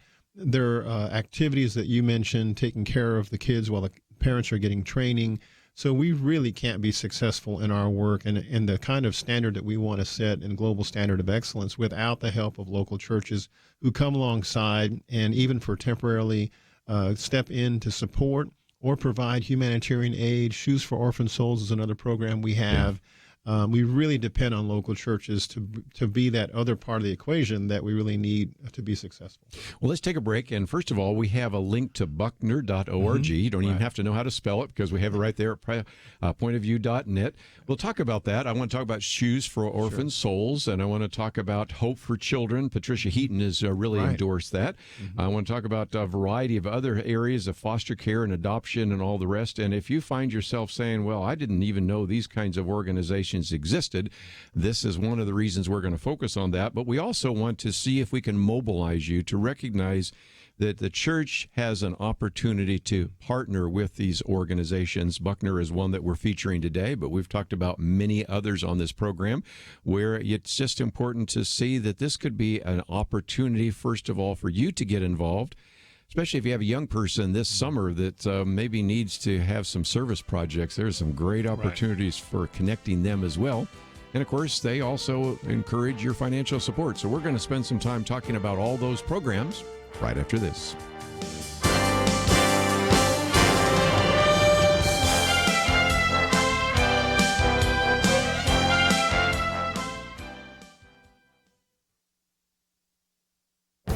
This is Viewpoints with Kerby Anderson. Is it possible that sometime in the future the U.S. Senate will end the filibuster? When he was Senate Majority Leader, Harry Reid ended the filibuster for judicial nominees. That was done to help President Obama get nominees through the Senate confirmation. Now it is helping President Trump with his nominees. David French is concerned that Democrats might want to end the filibuster in the future, and that could break American politics. He raises this question because of an op-ed in the New York Times that has now led to other editorials and commentaries. The argument is simple. Even if Democrats elect a president, and even if they're able to control both the House and the Senate, they will never pass controversial legislation like the Green New Deal. We are a divided country. The parties are polarized. Major pieces of legislation, especially controversial pieces of legislation, will not make it through the U.S. Senate as long as a 60-vote requirement remains. That's why many are ready to end the filibuster. They look at the facts and say, step on the gas. David French looks at the same facts and says, tap the brakes. Now, I've always had a problem with the filibuster because it allows a minority to prevent the implementation of the majority. A majority of senators, as many as 59, cannot get legislation passed if 41 senators do not vote for cloture, which would end debate and allow a vote on the bill. On the other hand, I see the value of keeping the filibuster. A Democrat Congress passed the Affordable Care Act without one Republican vote when the filibuster was in place. Imagine the legislation that might fly through the Senate if the Democratic leadership ended the filibuster. It's worth having this discussion now, and it's worth seeing whether ending the filibuster makes it into the Democratic platform in 2020. We need to keep the Senate filibuster. I'm Kerby Anderson, and that's my point of view. From Thinking Man Films, Patterns of Evidence, The Moses Controversy. Did Moses write the first books of the Bible? Patterns of Evidence in theaters March 14th, 16th, and 19th only.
You're listening to Point of View, your listener-supported source for truth. Dr. Albert Reyes in studio with us today, and again, sixth president and CEO of Buckner International. You can go to buckner.org, and we want to talk about some of the different programs where churches can get involved. And one that you mentioned just in passing, let's come into it, shoes, because it seems to me that churches very quickly understand that they could do something like we've worked with Samaritan's Purse to put some material together to give to individuals at Christmas time. But the shoes program that you've had for years is an opportunity for any of our listeners anywhere across the United States, or even those listening to this program internationally, can get involved. Talk about that. Sure. Yeah. Shoes for Orphan Souls is a wonderful program. We've already passed the 3 millionth pair of shoes that we've been collecting over the last 15 years, and we're about to knock on the door of 4 million pairs of shoes. And it's a real easy way for listeners to get involved and to make a difference in a child's life. And, of course, we distribute the shoes all throughout our programs in Texas and 6 countries outside the U.S., including Kenya, throughout Latin America. And in developing countries, a pair of shoes could mean education for a child. Yes. They require shoes to go to school, and if they don't have shoes, they can't get an education. In some cases, it's a health issue. Children cut their feet, step into contaminated water. Sometimes parasites will then get in, flow to the heart, and kill a child because they don't have a $25 pair of shoes. And so most Americans can go to Payless or whatever store and buy a brand new pair of shoes. Some churches do shoe drives, and so they'll pick a Sunday and everybody brings a brand new pair of shoes. We have all the collateral that a person would need to promote a shoe drive, instructions on how to pack the shoes and mail them here to Dallas. And then we have a 50,000 square foot warehouse, a Center for Humanitarian Aid in East Dallas, right next to our historic campus, where we sort shoes, boys and girls, sizes. We prepare them for shipping, so volunteers can even come and work in sorting shoes. And then if you on the radio would like to go with us to put shoes on children, that's another extension of how you can get involved. And to sit before a child and to take off their whatever's left of their old shoes, clean their feet, and then put on new socks and new shoes, and to see the look on their faces. And then we write a little dedication note that we read to them and say, hey, God loves you, Jesus loves you. It's just, it'll change you more than probably changing them. It's just incredible. Well, again, I just encourage some of you that are pastors or Sunday school leaders or Bible fellowship leaders, small group leaders, to consider whether you might want to do that, because that is a small investment on your part, but it's a major dividend on the other. And again, I would hope that some of you might even think about maybe joining with you on a short-term missions trip, because how many individuals can say, I'm just going to Kenya during my vacation time and having a chance to put shoes on kids? And again, washing their feet, that's kind of a biblical idea, that's too, right. isn't it? Right? That's right. Our Lord washed feet. And so I just love the whole, from start to finish, how that comes together. And it's a very small investment for some incredible dividends there as well. I mentioned something in passing that maybe we should come back to, because at this time of year, I do know that some young people are going to have a summer that's free. Now, some of them want to maybe do an internship, but some of them, have some kind of service requirement. Right. And I just think that there are some ways in which they can connect up with you. Isn't there? We have plenty of opportunities. There are about 6,000 volunteers that go with us on mission trips every year, most of them right here in Texas, so they don't have to leave the country, but down on the border, there's opportunity for them to serve. Students can come to our Center for Humanitarian Aid and sort shoes. There are also internships, residencies, where they can go for a few weeks to another country, and they're there with our staff, the infrastructure, and the people who know the language and know the culture and know where they're supposed to be. So security is an issue for us as well that we take care of, make sure our volunteers are happy and come back healthy, and so there's lots of opportunities. So we do receive volunteers, students, even if it's just for a week or a few days. There are opportunities for tutoring on our campus as well, and Family Pathways program, our Family Hope Centers in Dallas. There are plenty of opportunities. And truth is, as I said earlier, we really could not be successful without the help of volunteers, people who want to give of their time. That's outstanding opportunities that we have for them to plug in. You mentioned Family Pathways. Got to talk about that for just a minute, don't we? So what's that all about? Yeah, Family Pathways, we have 8 campuses across Texas. These are programs. It's a program where a mother, even sometimes dads, single parents, single moms or dads, typically moms, come in where they've been either abused or they've been suffered domestic violence, or maybe on the edge of homelessness. If they qualify for college, we allow them to come in, and they have to enroll in an Associate of Arts degree. We have all the services that wrap around the mom. They live on campus with us, with usually subsidized housing, and then counseling and support and encouragement to push through that degree. The goal line is for them to receive the Associate of Arts degree, have a job where they can sustain their families, be in an apartment, have their savings and checking set up so that they can be independent, sustainable, and safe away from the situation that they came from. So last year we served about 150 families, and then children can stay with their parents or their single mom or dad without going into the foster care system. And so it's a beautiful program. We see so much life transformation happen, and we have Christian counseling to break the cycle that got them in the situation where they're in today. So it's a beautiful program to see lives transformed. I've met one or two of those individuals that have come through the program, and you can almost see the light in their step. They have come from difficult circumstances, and we are talking about levels of abuse or neglect that you can't even possibly imagine, that rival what you might incur maybe in a third world country with a totalitarian dictatorship or something like that. And that happens right here in the United States. And so then to see them come out of that very dark, difficult situation, drugs, abuse, all sorts of things going on there in a place where violence sometimes happens down the street, to then get to a point where they have a degree and they can eventually see themselves as self-sufficient is just a phenomenal program. Amazing. And some of our folks that come through that program go beyond an associate. They'll say, hey, I have a dream for a BA. Some do the masters, and as long as they want to keep going, we keep them as long as they're succeeding.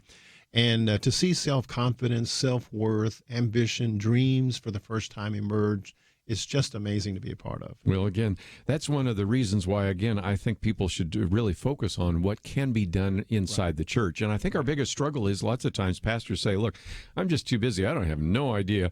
I have needs that I see in our community. Right. I'm not sure how we can meet those in our small little church, but I know that there could be some ways we could partner with them. And so talk about that for a minute. What you could do, for example, we have pastors and all sorts of individuals that are in positions of leadership in the church. You've been a pastor before. How can they partner with you? Well, that's actually the subject of a new book that I'm releasing in May called Hope Now, Peace, Healing, and Justice When the Kingdom Comes Near. My training theologically, I appreciate it and learned a lot. I grew up kind of in the evangelism, church planting and missions sort of team, I should say. Then there's another team that takes care of human needs. And, whether you're thirsty or hungry or you need a job and that kind of support, those teams usually don't work together. So when I look at Jesus, I see it not as two teams, but two sides of the same coin. Mm-hmm. And oftentimes, because of our education and training and background, we're not prepared to help people that struggle Monday through Saturday. We get Sunday well, we do Wednesday really well, but in between, when life happens, churches just aren't always ready. And that's where Buckner comes in, and we specialize with family coaching through Family Hope Centers.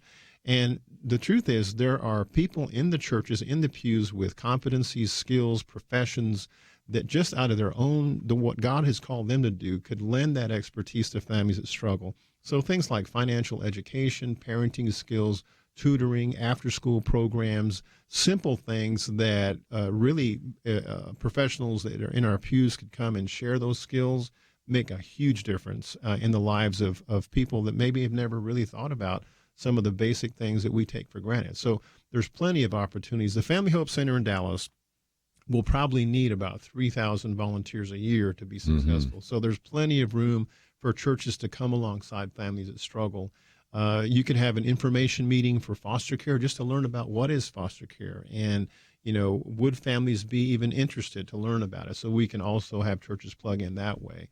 And then going on mission trips and volunteer trips outside the U.S., right here in the Valley, right here in Texas. We have 12 cities across Texas and 6 countries outside the U.S. So there's plenty of opportunities. If you want to plug in, there's a way for you to plug in. I would say so.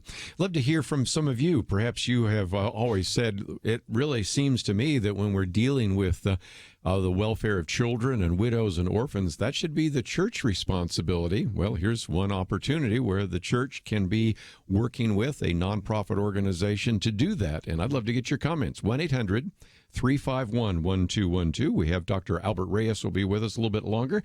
And we have a link to buckner.org. When we come back, I'm going to talk about all the resources there on the website, including Hope for Children, an event coming up, as well as we mentioned the Family Hope Centers. We really didn't talk about that very much. So there's all sorts of things that we still need to cover. But I'd love to hear from you as well. What about this? Is there a place for the church to reach out and make a difference? I believe so. 1-800-351-1212. We'll be back right after this.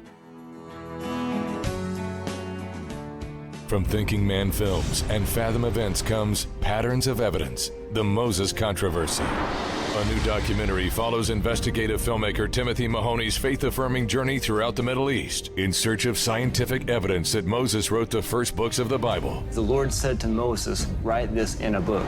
Patterns of Evidence, the Moses Controversy. In theaters March 14th, 16th, and 19th only. More information is available at patternsofevidence.com/Moses. Is there a lot of free time in your schedule? Probably not. Most of us are on the go all the time, and Point of View is ready to go with you no matter where On the Go is. Visit the App Store for your phone or tablet and search for Point of View Radio. Our app lets you listen or watch anytime it's convenient for you. And since we're told to be doers, not just listeners, the app provides a quick way to take action on the issues we're talking about. You can send us a question, find a local radio station, read articles, listen and share Kerby's viewpoints, commentaries. It's a lot of impact in one little free app. Visit the App Store today, right now, and download the Point of View Radio app. Point of View will continue after this.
You are listening to Point of View.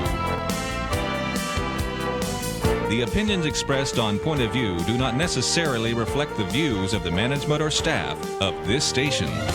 And now, here again is Kerby Anderson. Continue our conversation in studio with us today, Dr. Albert Reyes, and again, sixth president and CEO of Buckner International. If you'd like to join us, 1-800-351-1212.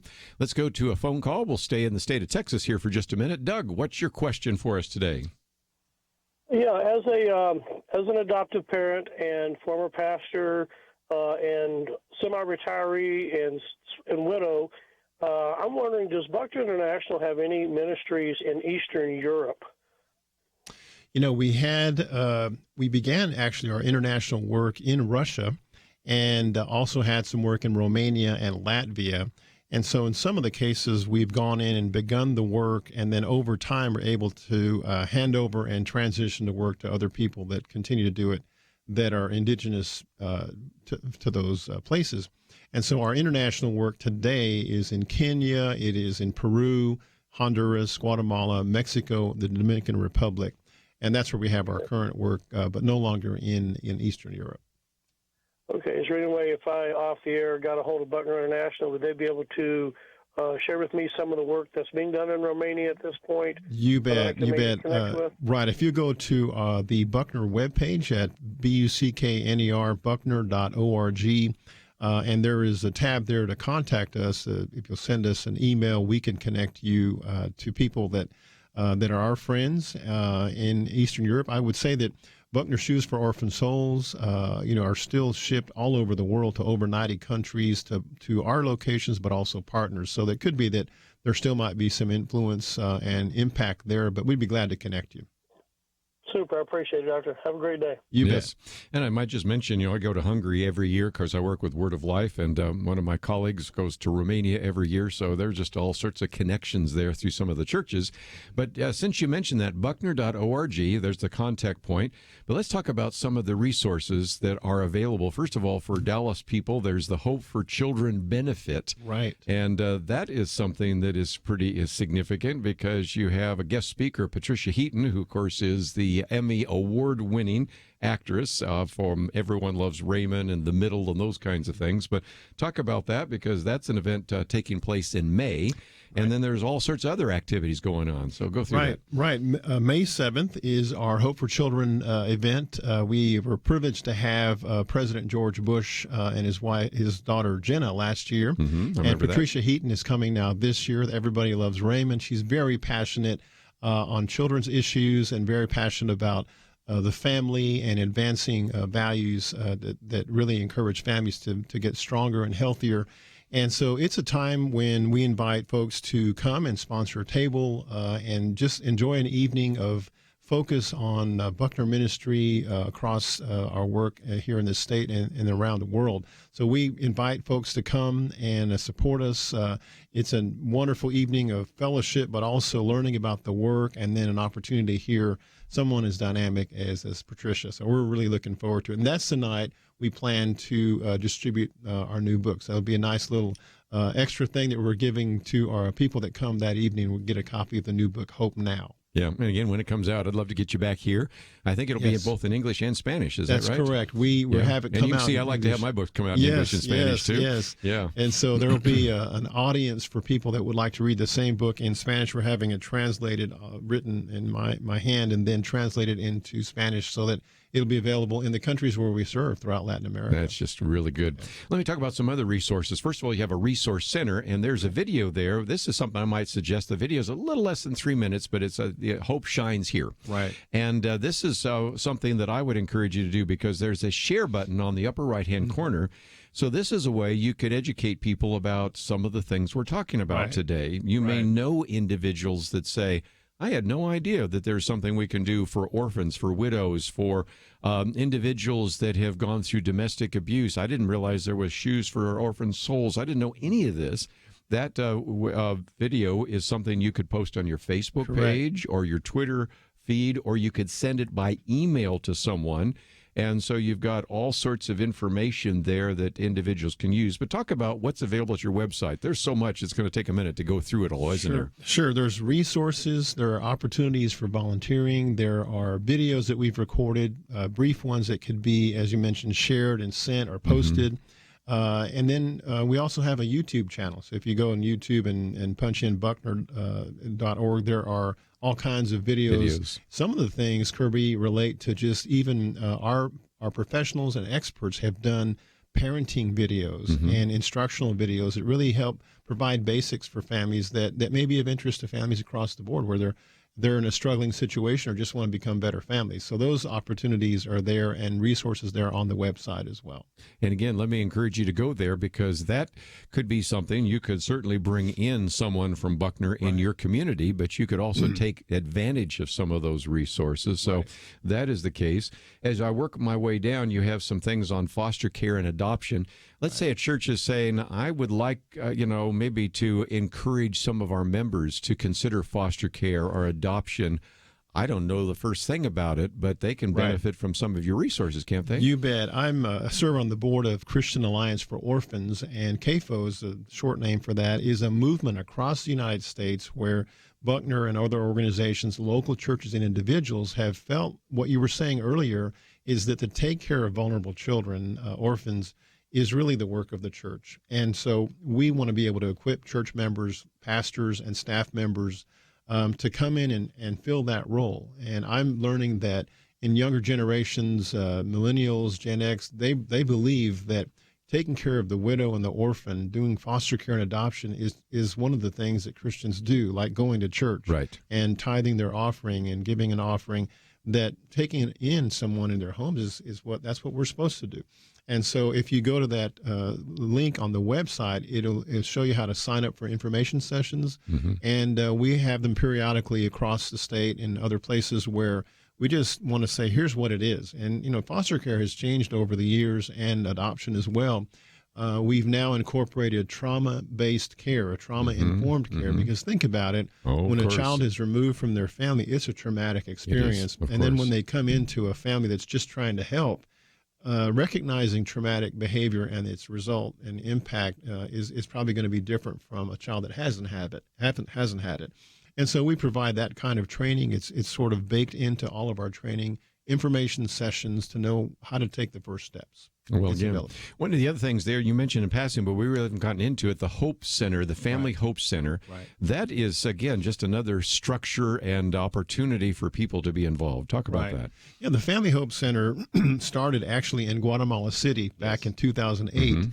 And we did foster care and adoption, and we were also in Texas doing family pathways. But we started asking our questions. Actually, the professional staff, highly qualified and competent staff, started asking a question: what if we were to get ahead of the problem and try to preserve families and strengthen families so that they wouldn't have to be taken out of their families and placed in foster care? So we started it there, and it worked so well that we imported it to Texas, and now we use it all over the state. So we have 24 of those places, those centers, Buckner Family Hope Centers, across Latin America and Africa and in Texas. And it's really exciting to see parents come in who are struggling on the verge of collapse, but because we address in a customized fashion solutions just for them based on 6 protective factors that every family needs to survive, we begin to help them set goals. And we have family coaches, just like professional athletes have coaches. So families need coaches to help them do better and perform better and to be healthier. So we see that happen. We have parenting skills, after-school programs, vocational training for families, economic and business planning, just a wide variety. And we don't have a cookie-cutter solution because we ask the family, what do you need? We start there and fill the gaps. And after about 18 months, they are not needing our help anymore. They're on their own. Yes. It's fantastic. And I've always said that oftentimes family problems are downstream, and we need to go back upstream because choices, maybe lack of education, carrying on maybe mistakes made in their family of origin flow downstream. So again, it's easier to prevent a problem than to solve a problem. So again, these Hope Centers are really good. Well, we got another one of those mandatory breaks. When we come back, we'll talk just real quickly about how you can get involved. And if you'd like to join us, 1-800-351-1212. We haven't really talked about Camp Buckner. I guess we got to mention that, or retirement services. So we'll take another phone call or two if you'd like to join us. And I'd love to hear from you. What's your church doing to reach out to the widows, the orphans, and the poor? if you're not doing anything, maybe you should connect up with some of the things that are happening at Buckner or at other facilities in your area of the world. And I thought you'd like to know about them because not only are they Texas-based, but they're international now. And so there are just some great opportunities for your involvement. And it is, again, coming back to one of those key verses in the book of James. So let's, if we can, apply biblical principles. And I think you probably will appreciate this. And those of you in positions of leadership, I hope you'll connect up with Dr. Albert Reyes, because you can do some things in your own church, your own small group, your own Bible fellowship to make a difference. Let's take a break. But if you'd like to join us, 1-800-351-1212. We'll be back right after this.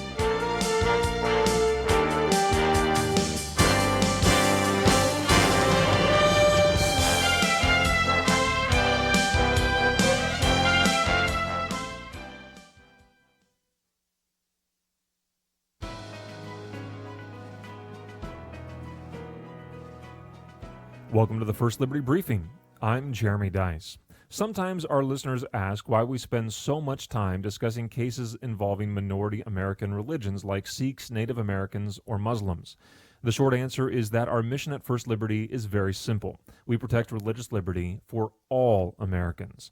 But it's also historical. If you look at the body of case law governing religious liberty, some of the most consequential cases have arisen from minority faiths. Wisconsin versus Yoder, for instance, debated whether the state of Wisconsin could compel Amish families to send their children to public school against their religious practices. In the 1980s, the Supreme Court decided Goldman versus Weinberger, examining whether an Air Force regulation violated the First Amendment by prohibiting an airman from wearing his yarmulke. More recently, in Holt versus Hobbs, the Supreme Court examined whether a corrections system could present a compelling justification for allowing quarter-inch beards but prohibiting half-inch beards. And then there's the case with the funny name, Church of Lukumi Babalu I versus Hialeah. That case examined whether a city ordinance discriminated against the religion of Santeria by prohibiting ritual animal slaughter. The bottom line is this: whether it is a mainstream denomination or a minority religion, religious liberty for one is religious liberty for all. And the loss of religious liberty for one religion is a loss in liberty for everyone. To learn how First Liberty is protecting religious liberty for all Americans, visit firstliberty.org. You can learn how to protect religious freedom in the workplace, public schools, your church, the military, and more by downloading First Liberty's free Religious Liberty Protection Kits at firstliberty.org. That's firstliberty.org. If you want hope for religious freedom, go to firstliberty.org.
Now, back to Point of View, your listener-supported source for truth. Back in a few more minutes with Dr. Albert Reyes, again with Buckner International. Let's go to Missouri this time. Colin, thank you for calling today. Yes, I was going to speak about the words, and it's going to end up speaking about the children. In the Bible, Jesus talked about casting seed. Some will grow, some will die, some will wither, some will fall on cracks and get choked, some will fall on good soil and grow. What he's talking about is your words. And the vehicle that takes you into your future are the words that you speak to people. Kind words are like a honeycomb to the soul. You get everything you get with the words that you speak to people. And a key to getting into heaven is how you treat women and children. He don't like them being abused. Treat them all good to help all of them you can. Help everybody in your path. All right, that's one right there. And I couldn't believe what I heard Nancy Pelosi say about our great president, about Craig, when she said they weren't going to impeach him and to help him. And those were the best things I've heard all year. He's a champion. Just let him work. Goodbye. Okay. He's talking about words and deeds and things like those kinds of things. And that is, there are certainly Christians saying, we need to do good, but sometimes we need some plans or some programs or systems by which to do that. Right. And Dr. Reyes, I've found lots of individuals over the years that have said, I want to do something, but I don't know how to reach out to the widows, the orphans, the poor.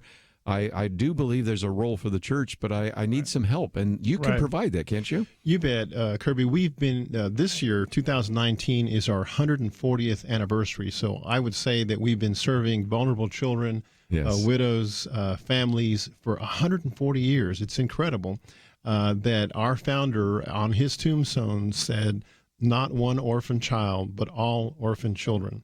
And I don't know if he had an international vision back then, but we've been at it for a long time. And, we had an anonymous donor recently make a $50,000 matching pledge. And so we've put that out in a recent communication to our donors. I had someone yesterday call me and say, I want to make sure that my gift matches. And so we have until Friday is our deadline to get all that done. So we would say one practical way is for folks to say, look, I trust what Buckner's doing now for 140 years, so here's my gift to make sure that a child is visited and their needs taken care of, a family is helped that's struggling. And so we encourage people to do that as well. That's one practical thing that they can do as well. Well, again, with your time, talent, and your treasure, certainly the case. Right. And I did mention, as we went to the break, Camp Buckner. I didn't even mention that one. Talk about that for just a minute. Well, a long time ago, Camp Buckner was a Buckner Boys Ranch. Yes, and then we sold some of the property and kept about 800 acres there in the hill country and created Camp Buckner.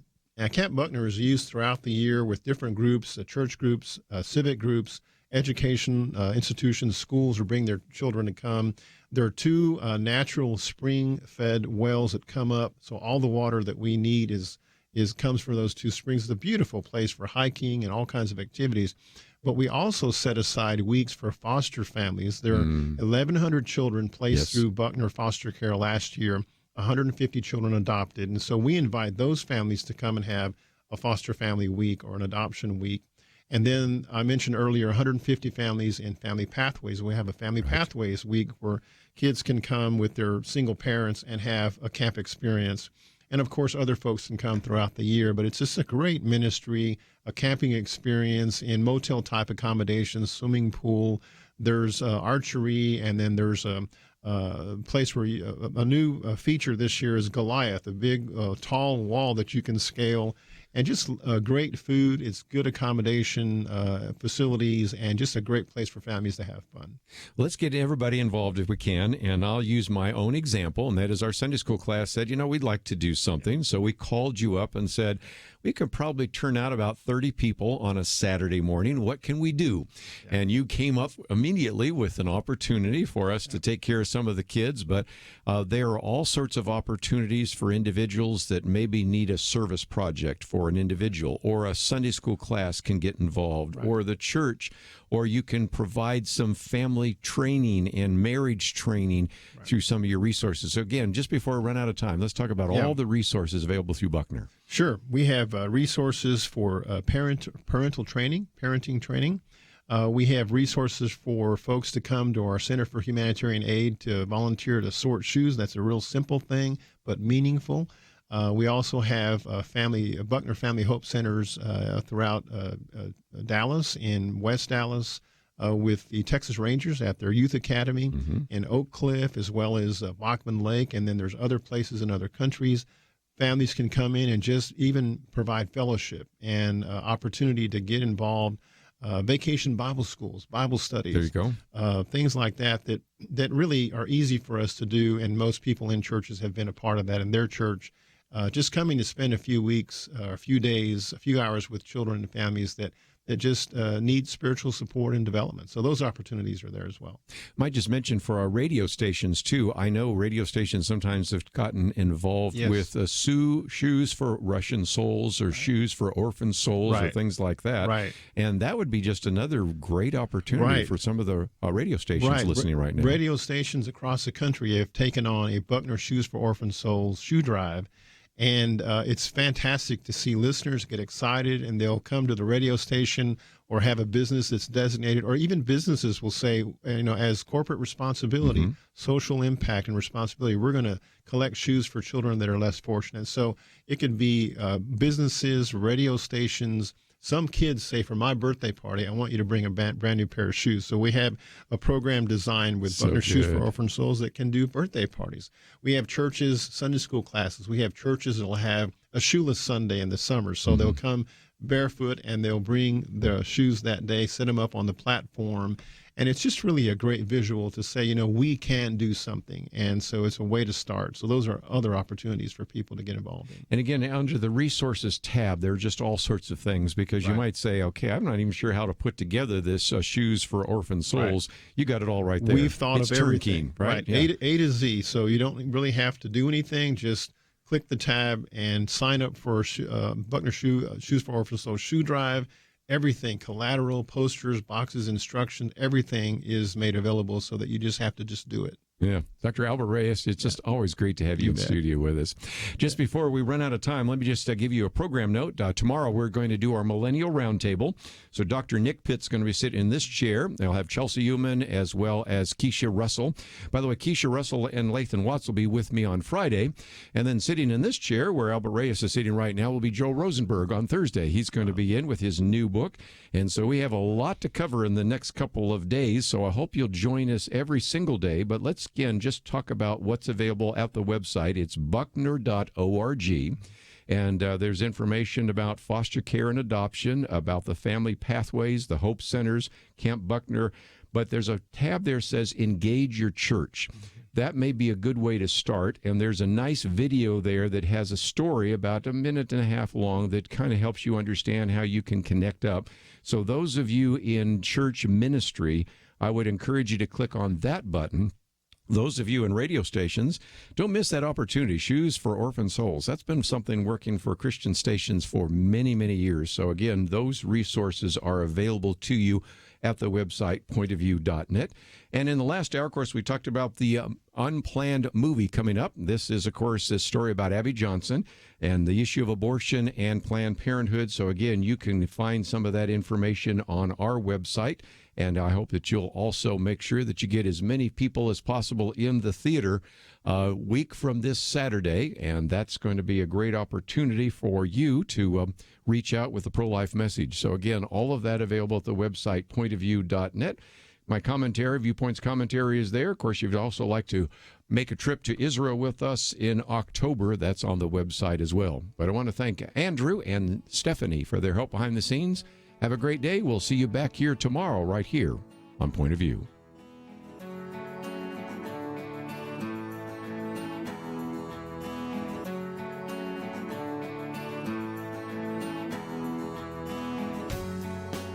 Question: do you have a health insurance plan you are not happy with? Well, Bethany and Jason thought they were stuck. Their plan just kept getting more expensive, and Bethany's favorite doctor didn't even take that plan anymore. And then some friends at church told them about MediShare. With our previous insurance, we were paying $1,200 a month. With MediShare, we now pay around $600 a month. Yes, they're paying $600 less per month, and that's a pretty typical savings with MediShare. And they actually like MediShare more. I was able to go back to my original doctor that I absolutely loved, and it's just been an absolutely beautiful thing being a part of MediShare. Yeah, so they pay a lot less and they like it more. No wonder MediShare is growing so fast. Find out more. They're super easy to talk to. All you have to do is call 855-90-BIBLE. That's 855-90-BIBLE. 855-90-BIBLE. It takes a team to win. Be part of Point of View's Truth Team and bring truth and healing to America. Go to pointofview.net/team, pointofview.net/team, and 800-347-5151. Point of View is produced by Point of View Ministries.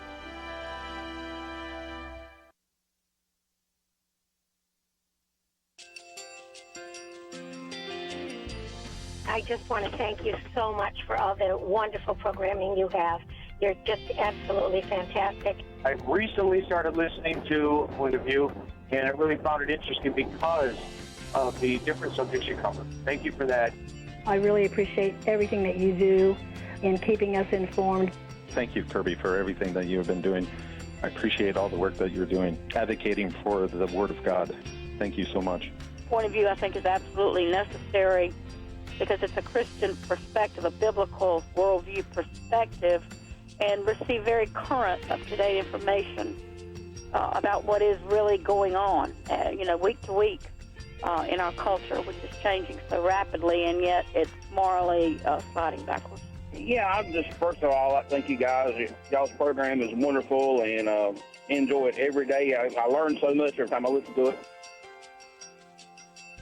Point of View Radio Talk Show.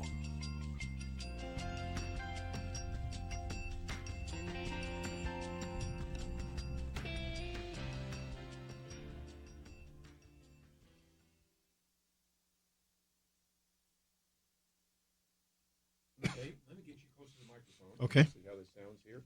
And I'll just ask a